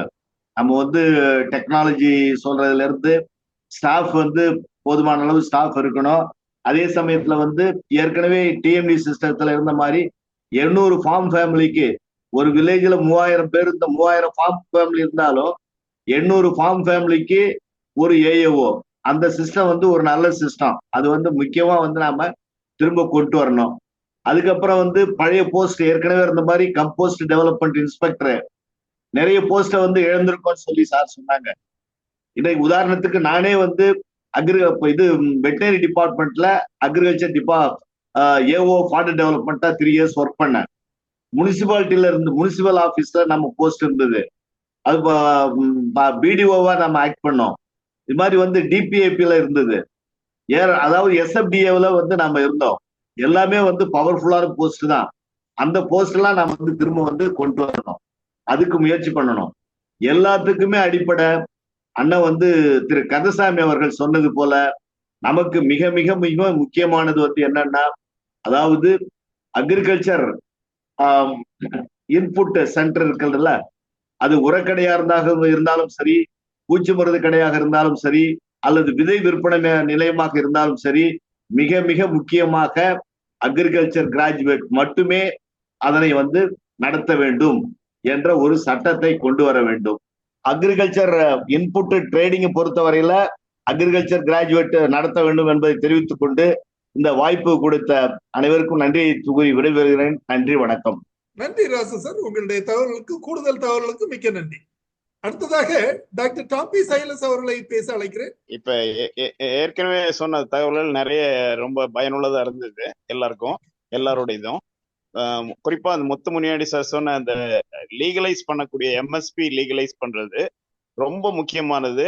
ஏன்னா எந்த விவசாயியுமே எம்எஸ்பிக்கு கீழே ஒரு வியாபாரிகிட்டயோ ஒரு இடத்துல விற்க வேண்டிய அவசியம் இல்லை. யார் அந்த பொருளை வாங்கினாலும் அந்த மினிமம் லீகலைஸ்டு சப்போர்ட் ப்ரைஸ்க்கு கொடுத்து தான் வாங்கணும். அந்த மாதிரி ஒரு கண்டிஷன் இந்தியா ஃபுல்லா வந்தா தான் நல்லா இருக்கும். எஸ்பெஷலி அட்லீஸ்ட் தமிழ்நாட்டுல நம்ம அதை ஆரம்பிக்கலாம், அதை நம்ம ப்ரொபோஸ் பண்ணலாம். நிச்சயமா விவசாயிகளுக்கு ஒரு நியாயமான விலை கிடைக்கிறதுக்கு. அது மட்டும் இல்ல, அடுத்தது நான் இப்ப இந்த அங்கக சான்றளிப்பு, அங்கக வேளாண்மை, இது இப்ப ரொம்ப பிரபலமா இருக்கு. அரசும் பல்வேறு திட்டங்களை இதுல கொடுத்துட்டு இருக்கிறாங்க. குறிப்பா அந்த பரம்பராகத் கிருஷி விகாஸ் யோஜனா, அதாவது பாரம்பரிய வேளாண்மை வளர்ச்சி திட்டம்னு ஒரு திட்டத்தை செயல்படுத்திட்டு இருக்கிறாங்க. இந்த திட்டத்துல என்னன்னா, விவசாயிகளுக்கு பலவித அங்கக இடுபொருட்கள் எப்படி உற்பத்தி செய்யறது பத்தின பயிற்சிகள் கொடுக்குறாங்க. நிறைய இடுபொருட்கள் இலவசமா அரசு மூலமா மானியத்துல கொடுக்குறாங்க. நிறைய பயிற்சிகள் மட்டும் இல்ல, சுற்றுலாக்கள் எல்லாம் அழைச்சிட்டு போறாங்க. இந்த திட்டங்களை செயல்படுத்தும் போது அதுக்கு சான்றளிப்பு ரொம்ப முக்கியம். இப்ப எதுக்கு சான்றளிப்புக்கு அவங்க என்னங்கன்னா பிஜிஎஸ் சர்டிபிகேஷன் ஒண்ணு கொடுக்குறாங்க, பார்ட்டிசிபேட்டரி கேரண்டி சிஸ்டம். அதாவது குழு சான்று, குழுவா இருக்கிறவங்களுக்கு மட்டும்தான் அந்த சான்று பயன்படும். அது மட்டும் இல்ல, அந்த சான்று ஒரு இந்திய நம்ம நாட்டுக்குள்ளால விற்பனை செய்வதற்கு மட்டும்தான் அந்த சான்றை பயன்படுத்த முடியும். அதே நேரத்துல நம்ம அப்பிடா மூலமா வழங்கக்கூடிய என்பிஓபி சான்றளிப்பு ரொம்ப பயனுள்ளதா இருக்கும். அதனால அரசுக்கு நம்ம ஒரு பரிந்துரை செய்யலாம். அந்த பிகேவிஒய் ப்ரோக்ராம்ல இருக்கக்கூடிய விவசாயிகளுக்கு தனிநபருக்கு அவங்களுடைய விருப்பத்தின்படி என்பிஓபி சான்றிதழ் வழங்கினாங்கன்னா உலக அளவுல ஏற்றுமதி பண்ணலாம். அவங்க பொருளை, அவங்களுடைய அங்கக விளைபொருட்களை உலகம் முழுசும் ஏற்றுமதி பண்ணக்கூடிய என்பிஓபி தரத்துல சான்றளிப்பு கொடுத்தோம்னா அது அவங்களுக்கு மிகவும் பயனுள்ளதா இருக்கும்னு சொல்லி நம்ம பரிந்துரை செய்யலாம். இந்த பிஜிஎஸ் சான்றளிப்பு அது போயிட்டு இருக்கு. அது என்பிஓபி சான்றிதழ் ரொம்ப முக்கியமானது. அதுதான், அதையும் நம்ம கூடுதலான ஒரு பரிந்துரையா நான் சொல்றேன். மற்றபடி ஏற்கனவே கொடுத்த பரிந்துரை. நன்றி டாக்டர் டாம், நீங்கள் கூடுதலாக கொடுத்த தகவல்களுக்கு மிக்க நன்றி. தினகர் பாபு, ராணிப்பேட் மாவட்டம் சார். தினகர் பாபு, இந்த நிகழ்ச்சி தொடர்பான உங்க கருத்துக்களை தெரிவிக்கலாம். தேங்க்யூ. படிச்சுட்டு சர்டிபிகேட் வாங்குறதுனால மட்டுமே ஒருத்தருக்கு அறிவு வந்துச்சா, அந்த துறையில அவர் ஃபிட்னஸா இருக்காரா அப்படின்ட்டு சொல்ல முடியாது சார். இப்போ கிராஜுவேட் இப்போ கடைகள்லாம் வைக்கிறாங்கன்னா அவங்களுக்கு அதில் ஃபிட்னஸ் இருக்கலாம், இல்லாமல் இருக்கலாம். நம்ம குறிப்பிட்ட வருஷத்துக்கு அது அந்த அக்ரிகல்ச்சரில் அவர் என்னென்ன துறையில் இருந்தாரோ, ஆஃபீஸராக கூட இருக்கட்டும், குறிப்பிட்ட டைமில் ஒரு டெஸ்டிங் கூட வைக்கலாம். ஒரு 3 வருஷம் ஒரு அடிப்படை அறிவியாவது இவங்களுக்கு இருக்கா இல்லையான்னு கூட ஒரு எக்ஸாம் வைக்கலாம், ஒரு லைசன்ஸ் கொடுக்கலாம், அவங்களுக்கு வேலையில் ப்ரொமோட் பண்ணலாம். இப்படி ஏதாவது ஒன்று பண்ணி அவங்கள டெஸ்டிங் பண்ணணும். படிச்சுட்டு பார்த்தோம், வேற கடையை வச்சுட்டோம், அதுக்கப்புறம் நாங்கள் படிப்பு தேவையில்ல, ஏதாவது ஓட்டிங்கிறாங்க. அந்த மாதிரி துறையில தான் நமக்கு இதெல்லாம் யோசிக்க தோணுது. ஒரு எக்ஸாம் வச்சா என்ன அப்பப்போ, இதுதான் தன்னுடைய கருத்து. வருஷத்துக்கு ஒருக்கா நீங்க சொல்ற மாதிரி ரிஃப்ரெஷர் கோர்ஸ் கூட கொடுக்கலாம். வருஷத்துக்கு ஒருக்கா ரிஃப்ரெஷர் கோர்ஸ் இப்போ ட்ரைனிங்ஸ் நடக்குது. பட் அது கொஞ்சம் கூட, அதாவது வெறும் மீட்டிங்கால நடக்கிற ட்ரைனிங்க உண்மையிலே பயிற்சியாளாக நடத்தினா நல்லதுன்னு நினைக்கிறேன். உண்மையாகவே அவங்களுக்கு அது ஒரு ரிஃப்ரெஷர் ட்ரைனிங்காக பயிற்சியை கொடுத்து அவங்களோட குவாலிட்டி நாலேஜ் எல்லாம் டெஸ்ட் பண்ணி அவங்களுக்கு அதை ஒரு ரிஃப்ரெஷ் பண்ணி விட்டோம்னா அது கொஞ்சம் நல்லா இருக்கும். கண்டிப்பா நீங்க சொல்ற கருத்து ஒரு வரவேற்கத்தக்க கருத்து. நன்றி, வணக்கம். நன்றி தினகர் பாபு. நிகழ்ச்சியில் பங்கு பெற்றமைக்கு மிக்க நன்றி. இன்றைய நிகழ்ச்சி ஒரு சிறப்பான நிகழ்ச்சியாக அமைந்திருந்தது. ஒரு நல்ல கலந்துரையாடல் நிகழ்ச்சி. வேளாண் துறையை சீரமைப்பு செய்திட பண்ணை பட்டதாரிகளின் பரிந்துரை என்பது தொடர்பான இன்றைய நிகழ்ச்சி ஒரு அருமையான தகவலை தாங்கி வந்தது. இன்று பலரும், இன்றைய சிறப்பு விருந்தினர்கள் அனைவரும் அருமையான கருத்துக்கள், பல கருத்துக்களை தெரிவித்தார்கள். இந்த கருத்துக்கள் கண்டிப்பாக நிச்சயமாக தொகுத்து நமது அரசு செயலருக்கும் வேளாண் அமைச்சருக்கும் இது கண்டிப்பாக அனுப்பி வைக்கப்படும் என்ற தகவலை தெரிவித்துக் கொள்கிறேன். மேலும் இது பகுதி 1ஆகவே வைத்துக்கொண்டு பகுதி 2 நாட்கள் கழித்து ஒரு நல்ல நாளில் அந்த நிகழ்ச்சியும் நடத்துவோம் என்ற தகவலை தெரிவித்துக் கொள்கிறேன். இன்றைய நிகழ்ச்சியில் பங்கு பெற்ற அனைத்து பங்கேற்பாளர்களுக்கும் எனது நன்றியினை தெரிவித்துக் கொள்கிறேன். சிறப்பாக இன்றைய சிறப்பு விருந்தினர்கள் டாக்டர் டாப்பி சைலஸ், திரு முத்துமுனியாண்டி, திரு ராசு, திரு சிதம்பரம், திரு டாக்டர் இளங்கோவன் ஆகியோருக்கு எனது நெஞ்சார்ந்த நன்றியினை தெரிவித்துக் கொள்கிறேன். இன்றைய நிகழ்ச்சியத்துடன் நிறைவு பெறுகிறது. நன்றி, வணக்கம். நன்றி சார். தேங்க்யூ.